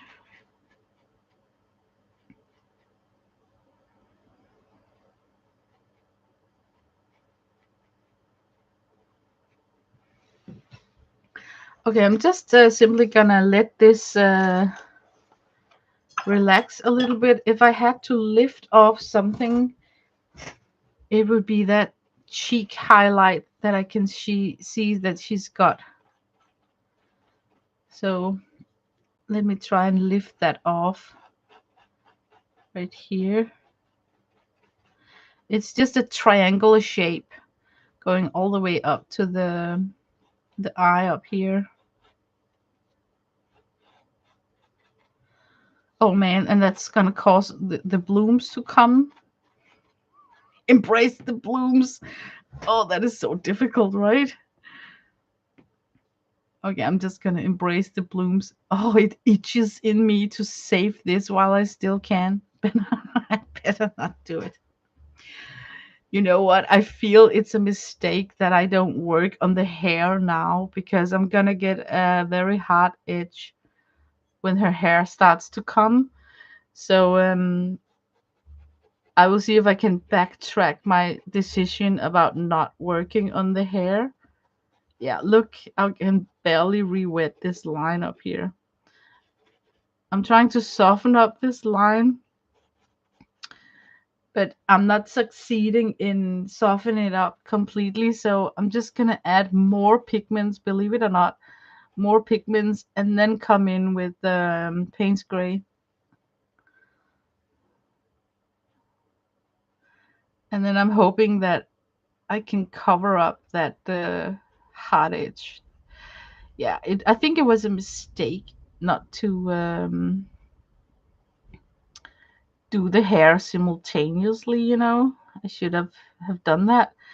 We can play with some abstraction where we just give her hints of hair. Like, don't be specific in hairstyle, just hint out that we got hair. So got dark value there, dark value over here.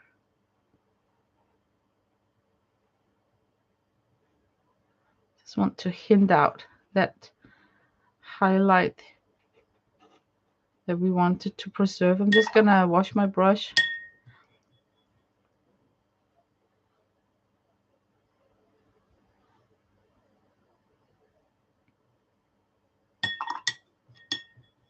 Don't like that, the way that this ended, the way that it stopped.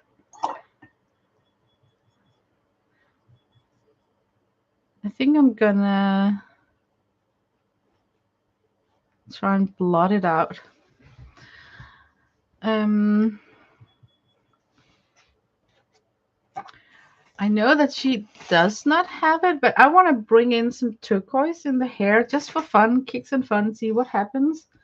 So I'm just gonna mix some more turquoise because I am running out of my mixes here. So I take the Viridian and make a mix of that with the ultramarine.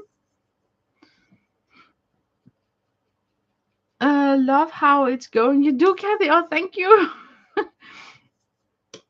Okay, note to self: you need to work with the hair simultaneously with the portrait. Cannot divide it up like I thought that I could. Oh shoot! Don't go in and fix it. Okay, I have to trust that I need to stay away from trying to fix things.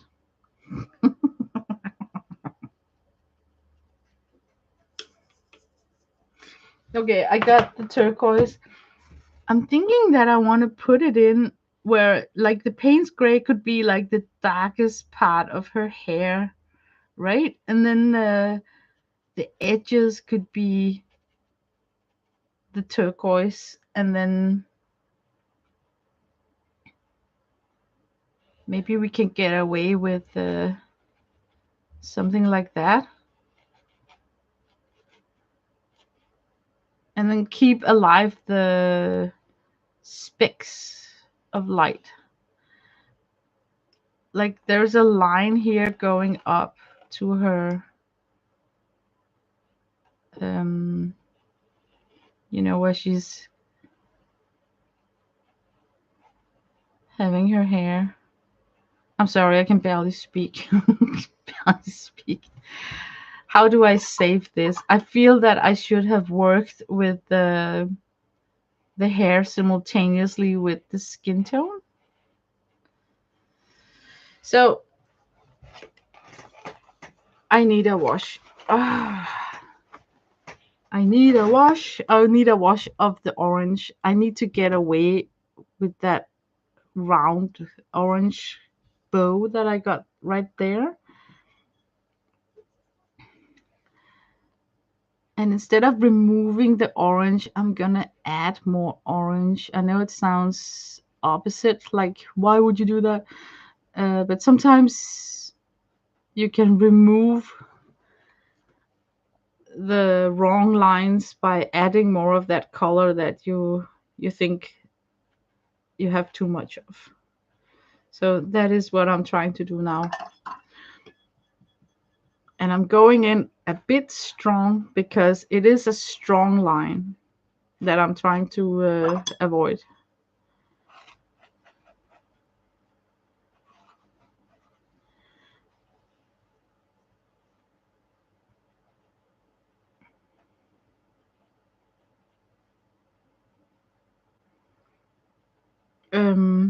Sorry for not talking. I'm thinking. I'm thinking. Yeah, better that I am thinking. I am actually thinking.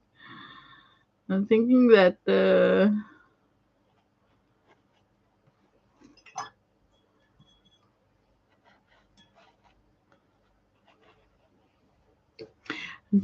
I kind of need the orange over here also. I don't understand why she's not working with hard and soft edges. It's just everything is soft, blurry edges. I mean, it must itch in her to come in and do hard, soft edge technique. But hey, that can also be your style, you know? Like, okay, and now all this area is wet. Now I can hopefully come in with the paint gray and cover up that orange curve that I created. Because now it's everything is wet.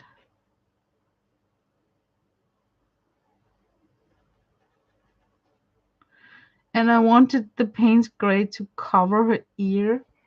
But before I cover up the whole ear, I'm just gonna give a highlight of a flesh tone. It's just gonna indicate that we know there is an ear somewhere here.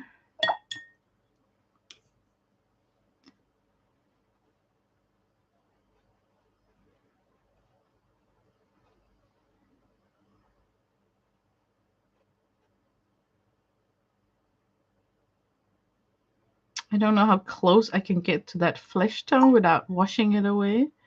So I'm just gonna try and get really close to it. maybe maybe it will work, maybe it won't. But what I got is a little bit of orange to indicate some flesh tone. Look at that run. Should we stop it or should we make it run back? I'm letting it be, but I am gonna soak out the moisture of it so that it doesn't go crazy again. Okay, now I think I want to step back and then embrace whatever shit is going on here. Oh my god.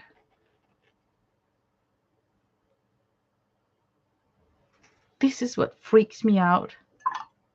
How can you work like this? It is so tempting to blot it out. Looks great. I have to go. Thanks for sharing. Thanks for coming, Devin. It's so sweet of you. I think I'm gonna blot some of this out. I don't need it to be that dark, but I understand why it wants to be that dark because it's running, you know.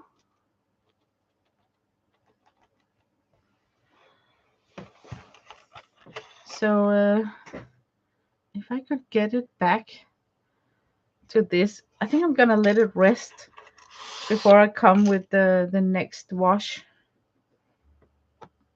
Man, I hate that bloom right there, but I think I'm gonna leave it just to see, you know, she probably would leave that. So I'm gonna do the same. Oh, okay. While it's resting a little bit, I'm gonna go get some fresh water because my rinsing jars are starting to be a little bit murky. So I'm just gonna go get some fresh water. And I want to say I'm so grateful for you guys who's still hanging on after 2 hours here. It's just it's awesome that you want to watch this. It's very time consuming. I'm just gonna get some water.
while it's drying up, hi Ellie.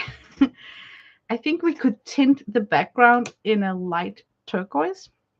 So now where I just got clean, fresh water, I'm just gonna put a lot of water into my mixing tray.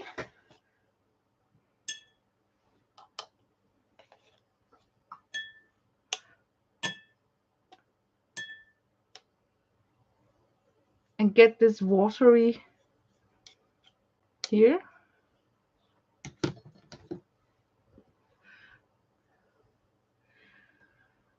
And then I'm just gonna paint in, maybe I should paint in the whole background in this pale turquoise.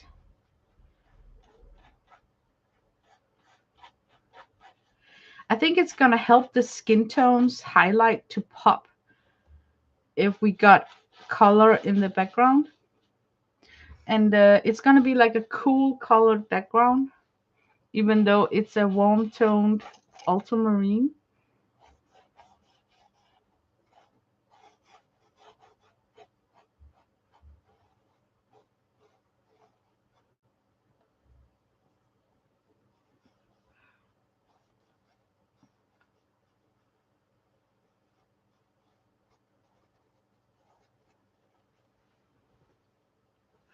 Yeah, it's gonna help.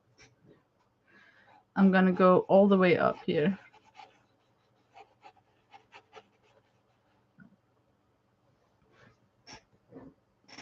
And the same over here. I'm gonna bump into that. Look, ooh, just want to see what's going on if I do so. It's better than just having it as a running, the runner.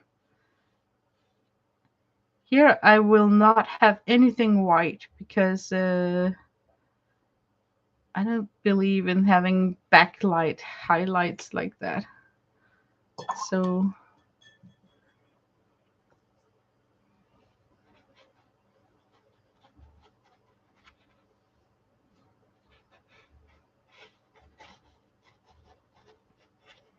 I think I'm just gonna do like basically like a messy job with this background here.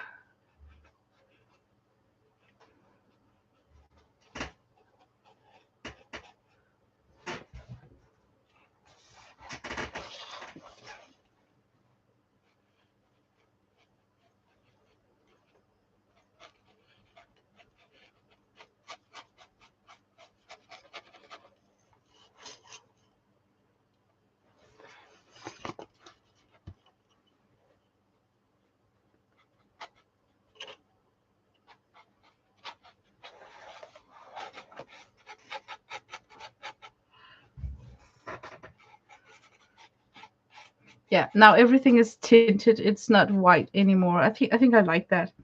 I'm gonna soak up the excess water I got down here.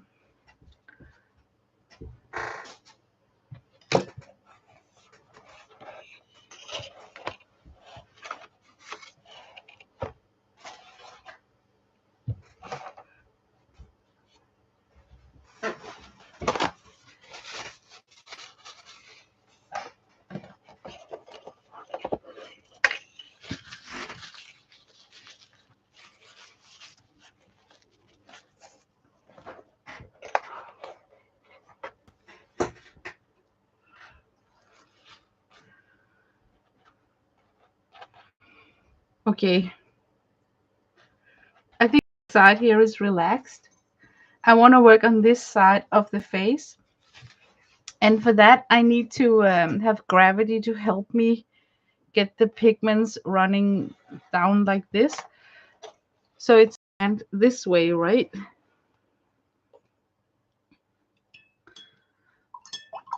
So first I want to wet the area. Let me see on the reference picture. She's starting all the way up here.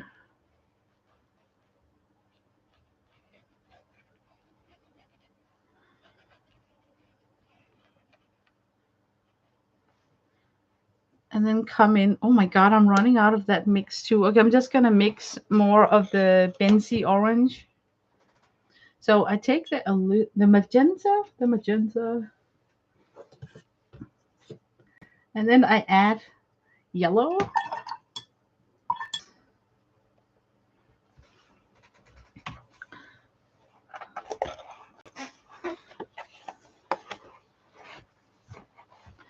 So I want gravity to go this way here. So I'm slanting my book.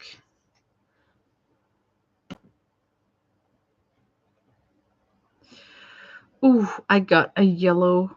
Can you see in my mix, I got a different yellow. Okay, I need to resettle. I got a bigger concentration on yellow on this mix here than on my previous mix. So for that not to go to waste, I'm just going to place it elsewhere in this portrait here. I think it's going to be a transition from my other mix into the paler skin tone. That's how I'm going to use that excessive blend that I got right here. This is like super rescuing. But it happens, it happens. But at least I'm still in the same pigment. You know, it's not like I picked a wrong tone. I just needed to be the you could say like the clutch between the darker mix and yeah. So I'm gonna put in more magenta to my mix.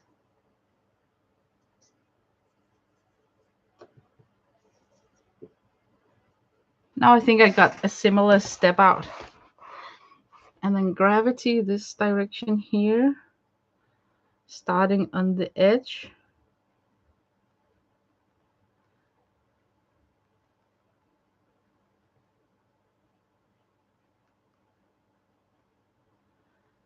Dabbing in the color.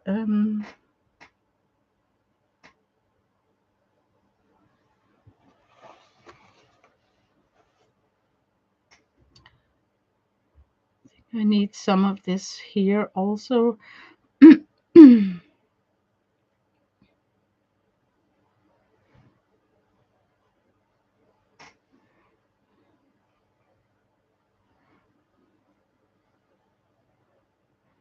I'm really trying just to work with the barrel.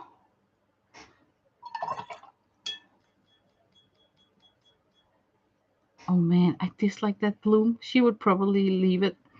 Okay, I'm just gonna try and leave some of these blooms. I still don't have a defined edge over here of where the curve of the skin is.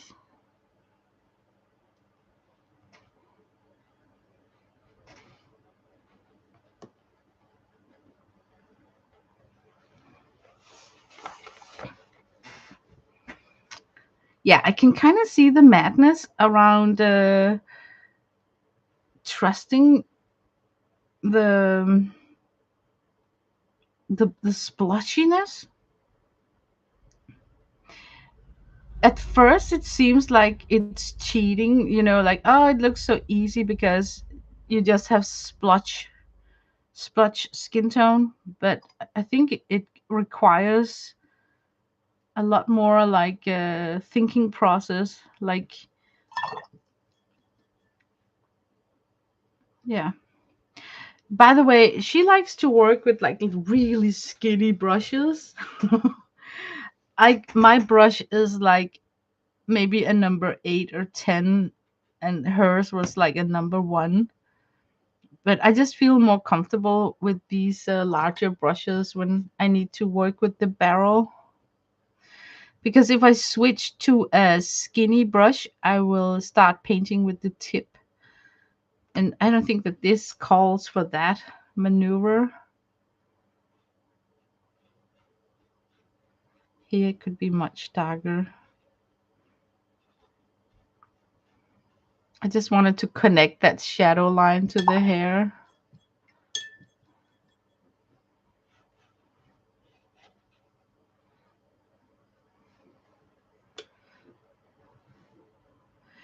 I think I'm just gonna blot in some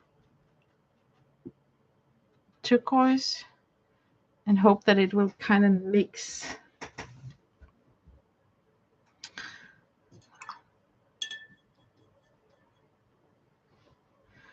Up here in the eyes, I think I could start carving out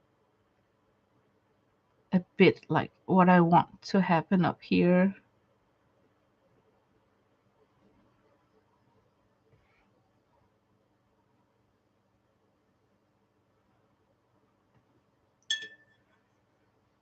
That line could go down a little further, so I'm just gonna blot it in like that.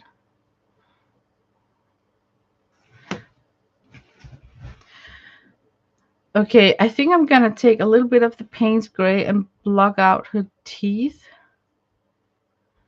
so they're not so white.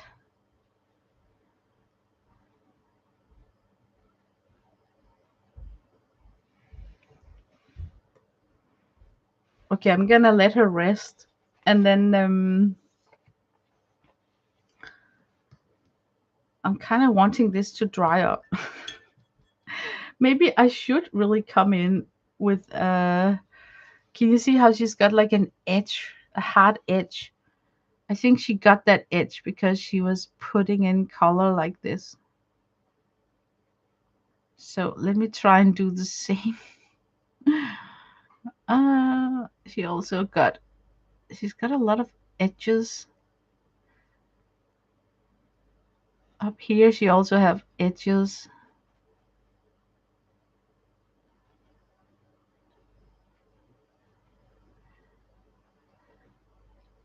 Oh, okay. It feels, I feel it's difficult to come in like she does with all those strange blooms. So now I'm just gonna try and put in the line work that I see. Um, Down here we could have a lot more going on here. First of all, kill that highlight that's near the underlip.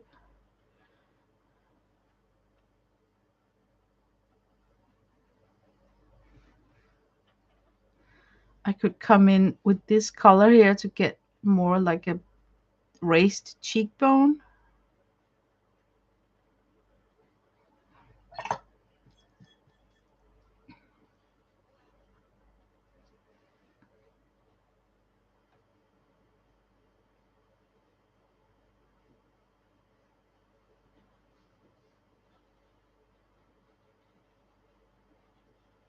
I'm gonna re-wet this area here.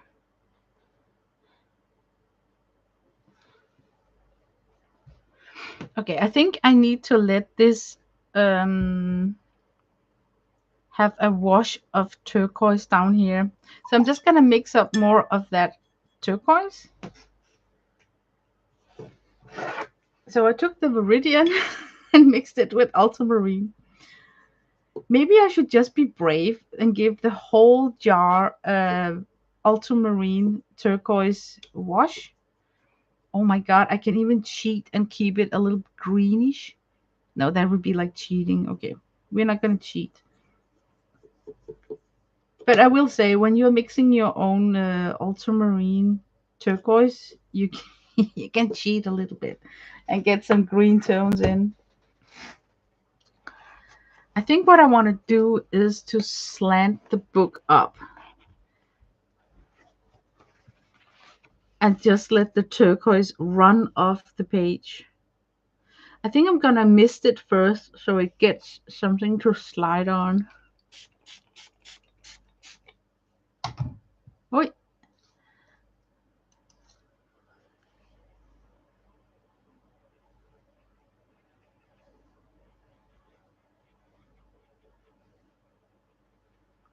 I want it to come all the way up here from the ear and just running down.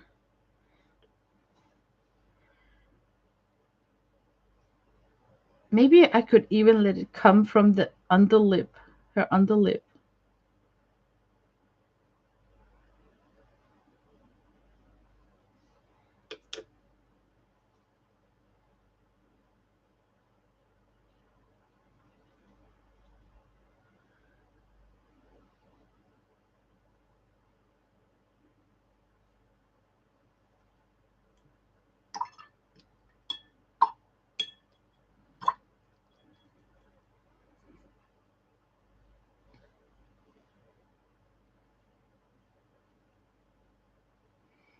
I also think it could be a little bit more shadow over here, maybe. Okay, I'm totally not talking with you guys right now. I just don't want runners to be potent, so I'm just want to have that to run off the page, so I don't have runners.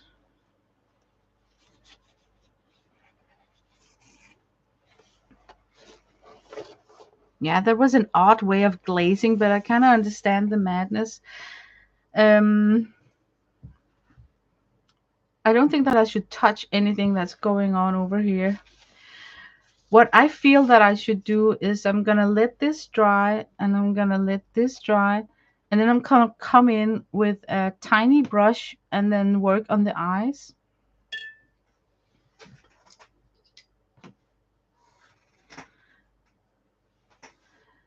So I'm just gonna come in with my Payne's gray. Ooh, I don't like that right there. I think I'm actually gonna try and move that. I'm just gonna. That looked weird. I mean, wouldn't you say so?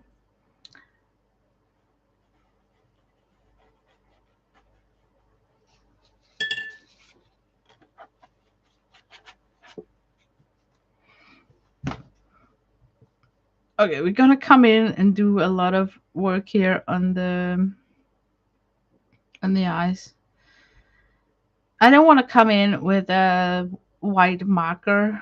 I want the white of the paper to be my highlight.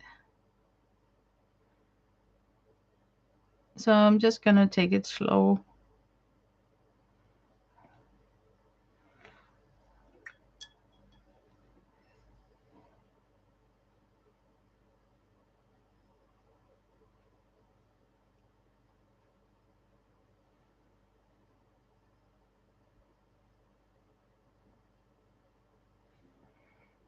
I'm taking it really slow.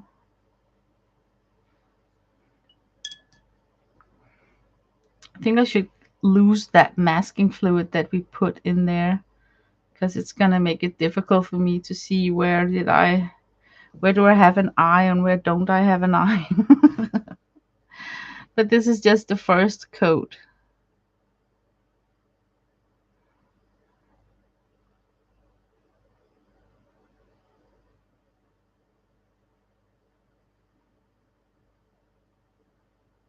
I'm trying to preserve the natural highlight.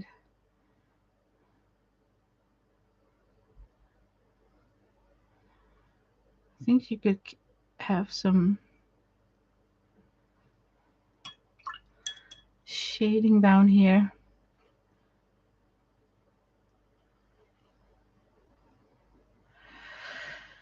And then you need a similar shade over here, I think.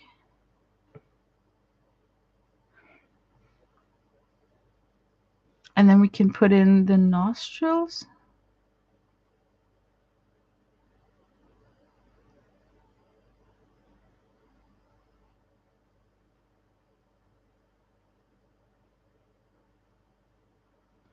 They look kind of weird.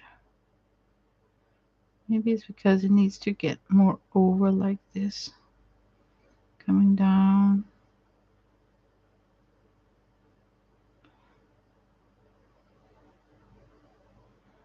More round. Oh, now they're too big.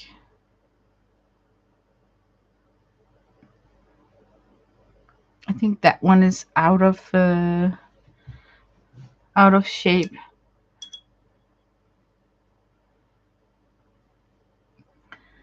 I want to put darker um,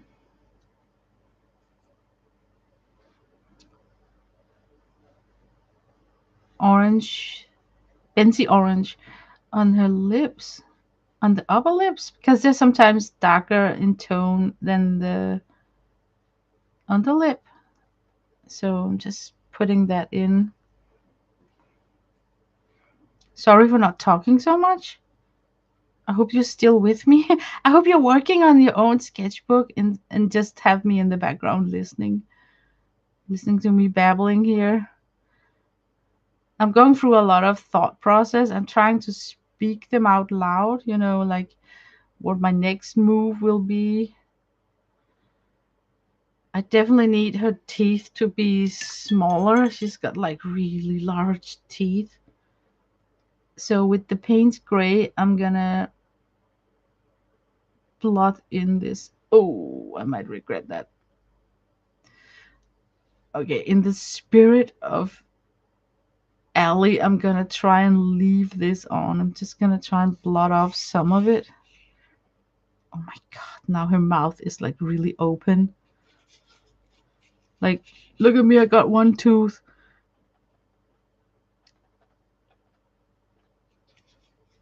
One can only hope that it's gonna dry up a little bit more pushed back.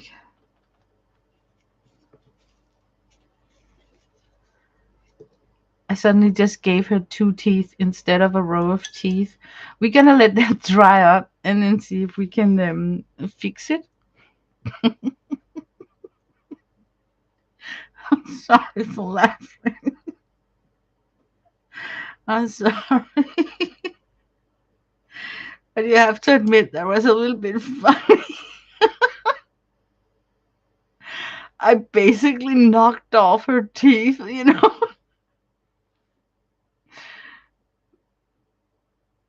Okay, I want a little bit darker here around the ear.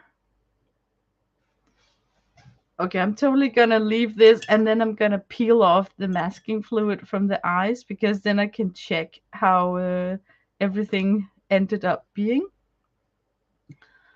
Let's see, leave some with smaller damp brush. Yeah, but yeah, I should. I should. First, I can try and see what it will allow me to lift.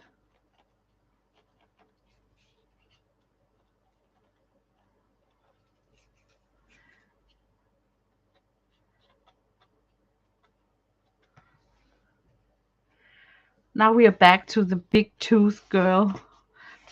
Big tooth. That's I hate teeth. Okay, I'm just gonna let it dry. And this nostril here is so annoying. She's got a front face nostril on a turned face, meaning that this nostril here is facing you front, but she's actually got a turned face. So I think I will see if I can remove most of her nostril here and give myself a fresh start on that nostril. I can see it. I can see the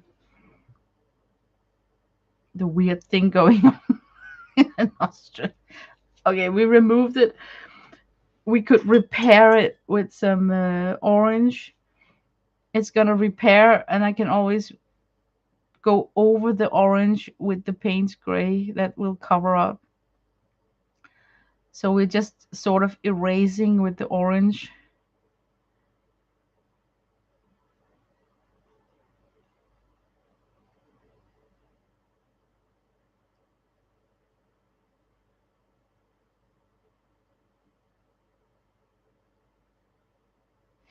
The nose is so important because it tells the direction of the face. So I'm so upset that I messed it up with the nostrils. See if I can lift off this.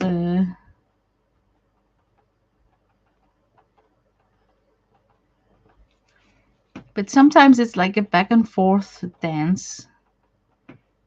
Okay, we're gonna give ourselves a new start with those nostrils.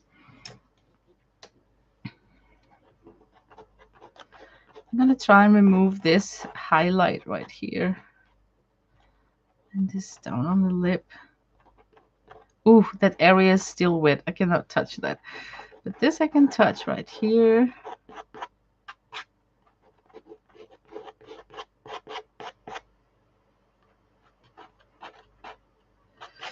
Maybe I should tint the eye area with a very soft turquoise so that the eyes, the white in the eyes are not just white. So first I'm giving myself like a, oh, it's very dark over here.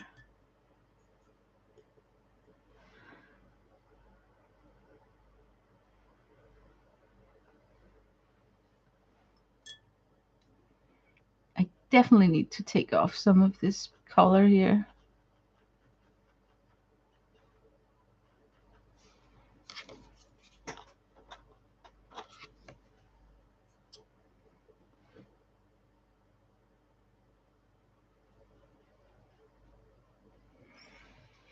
Okay, I got some masking fluid. I need to scrape off the eyes before I can come in and work on them.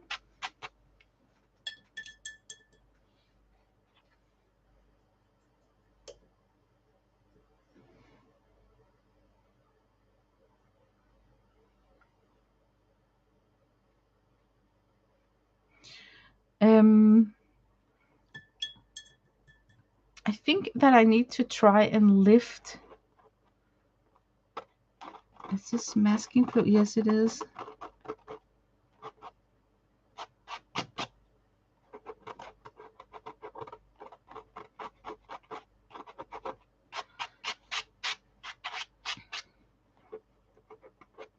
I got some cleanup I need to do on the cubic bows. It's very sturdy, this core ground. I'm really abusing the paper. I really feel that I am scrubbing on it. For that, I think it's positive. This is a positive painting experience that I can be so rough with the surface. I don't feel that I see a lot of shift in drying with the paint, but that could just be core's quality because core is like that, right? Like the drying shift is very low.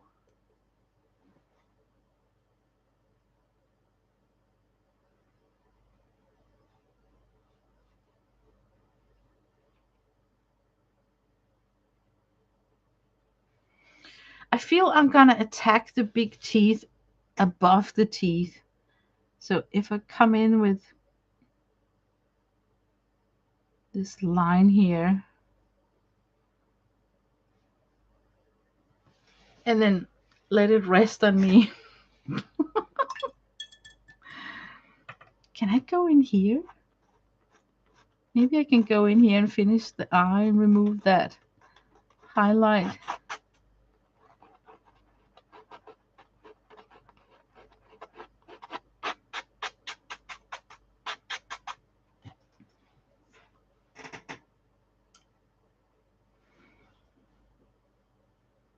Okay, first I think I need a teal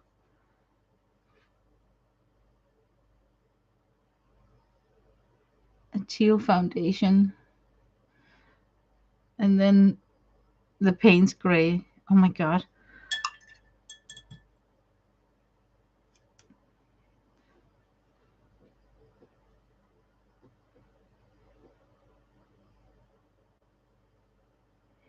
I need to kill most of that highlight. It's too aggressive. So I'm just gonna slowly see if I can. Oof, that's very runny. Oh.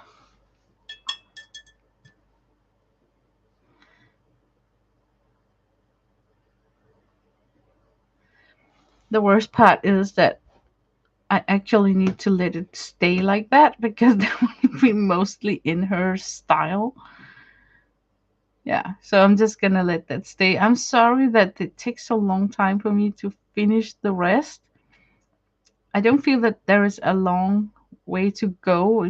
I mean, I have learned something from this painting session here.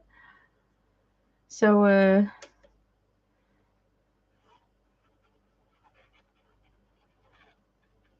there's not much time, and then I will be done. I think it's wrong to have that highlight right there. I'm just gonna kill it.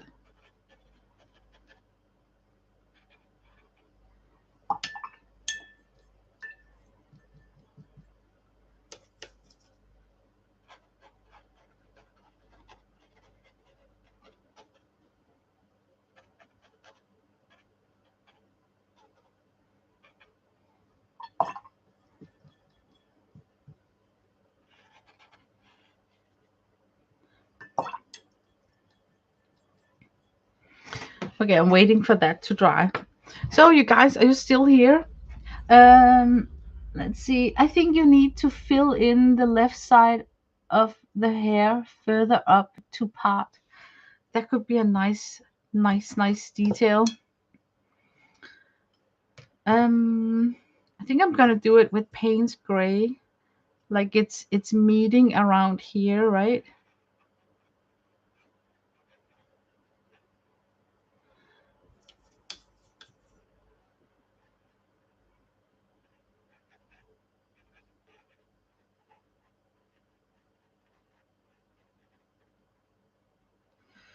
There's something off with that. Maybe it should be dark orange.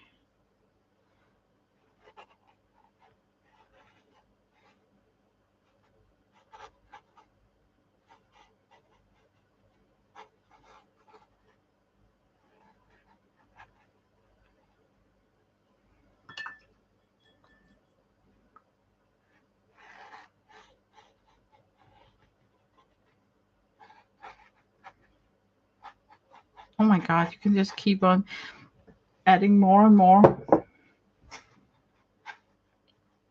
I think there is a lot to be done yet between the eyes. You can have like a darker value.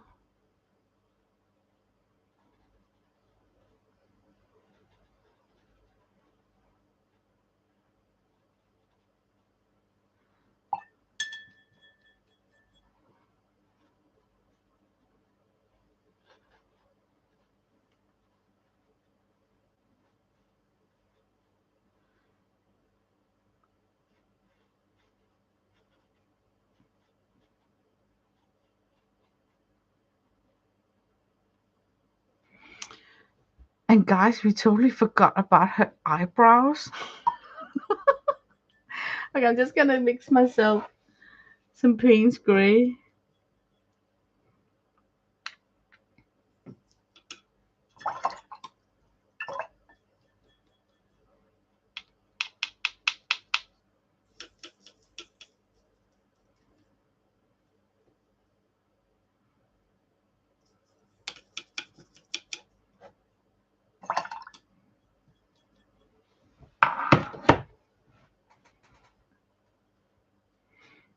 Now it's wet, so it was just like burst out.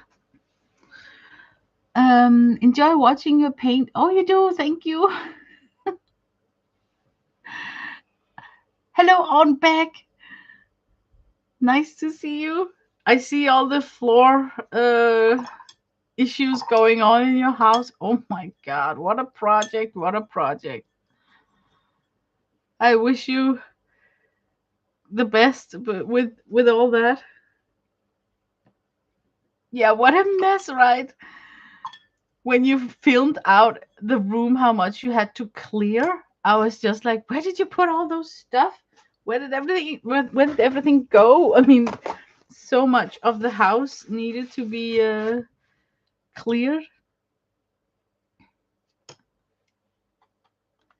I don't know if you're allowed to use your heat gun on top of this ground. Okay, I think I'm gonna try and blast it a little bit with my heat gun because now I don't know which area are still wet to come in and do the eyebrows. So just 2 seconds.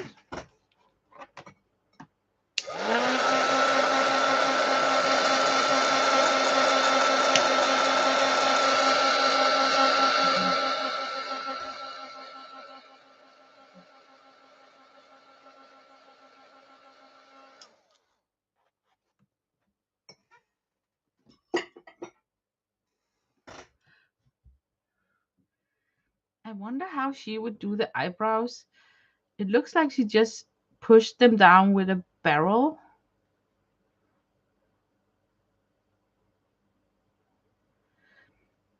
I think I'm gonna plot in a little bit of turquoise on this end of the eyebrow.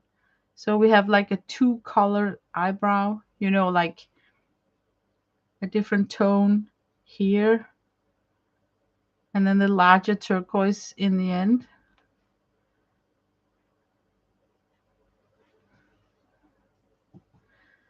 And I'm just using my brush to make the mark. And then again, dipping into the turquoise to get a different color for the end. And see if I can make them meet in an agreeable way.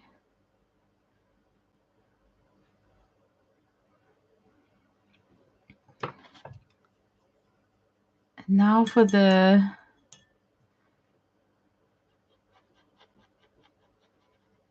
whole ordeal with the eyes.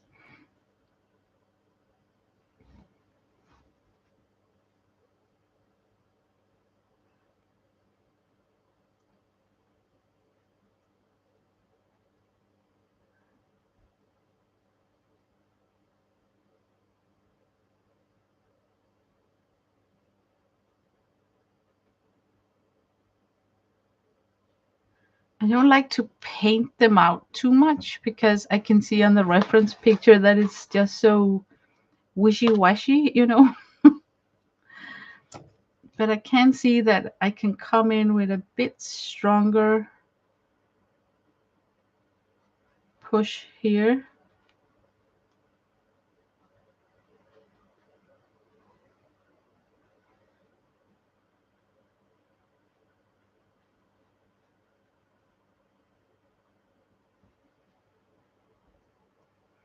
Okay, the damn nostrils. Oh my God, I hate that I have to do them. Okay, breathe in, follow her nose. There will be a nostril. I'm just going to sketch quickly. Nostril there and a nostril right here.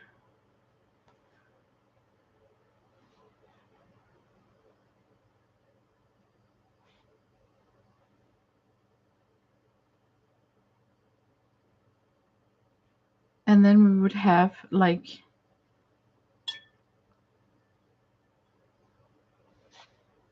they got, I won't believe it.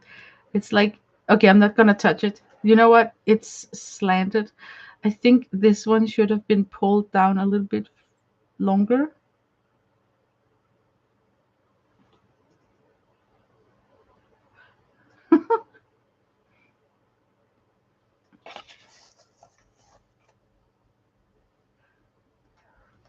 Yeah, I think I'm just going to leave that nostril be. I think I should stop now. I think I'm quite overworking it. Can you see how that is too light? Like it just becomes visual that it should be a darker value.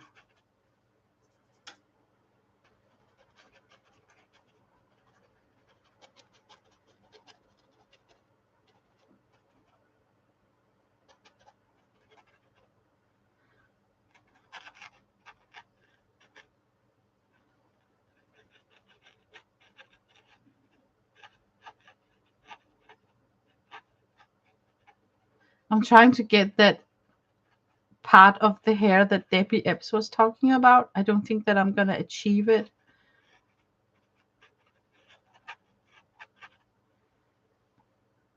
Okay. That was a flower. Now it's gone. I even think that the shape is too big of a jump into the back hair. So there.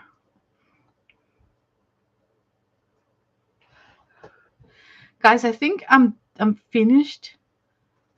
I feel I feel finished. Like not burnt out, but I feel for a sketch it's okay to stop here. It was a little bit harder than I thought to get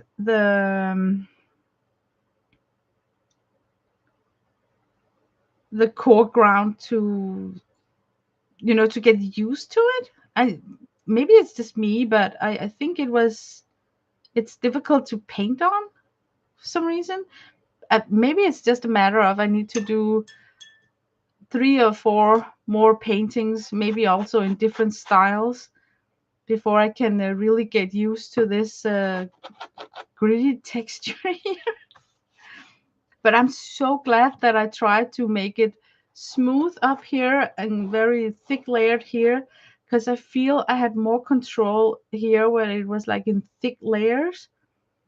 Up here I got issues, and it's like the pigments behave differently up here on the thinner layer, and the paper is also buckling more, like the underlying page is getting more liquid, where down here I don't have any buckles. So I think you need to apply it not super thick, but thick enough to really cover every access to the underlying paper, so that you don't get that buckling. So let's see. I think it's great for your first try. Oh, thank you, Kathy. It's fun just to work with three colors. Basically, there's only like three colors, but there are a lot of pigments because I had to do my own mixes. I can't wait for you to get those tubes, and then you're gonna let me know that it's awesome, and then I'm gonna go get them. Maybe a coat in each direction. Yeah, I tried to you know do several coats to catch all the so I don't have like splotches. But yeah, I think a thicker application of this core is what I would prefer instead of the thinner. So hi Carol. But I want to say thank you guys. Oh my god, you know what? I have not streamed for 3 hours in eons.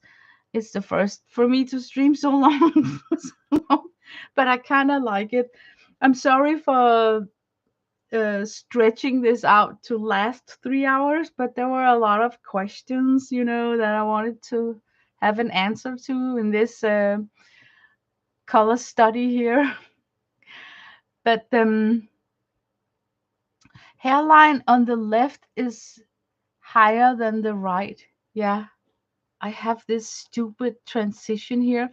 It's my bad. I should have maybe I can go in with like really dark. I should have dealt with the hair doing the first face wash. Now I just feel that I am mocking it up, Ah, I think I'm having issue with that area. I really want to confess that. But I want to say thank you all for being here, and I want to end now. Time to go to bed. Yes. So wish you a nice weekend, and I hope that you have fun and do a lot of fun things. So thank you. I'm gonna sign off now. Bye bye. Yeah, night night.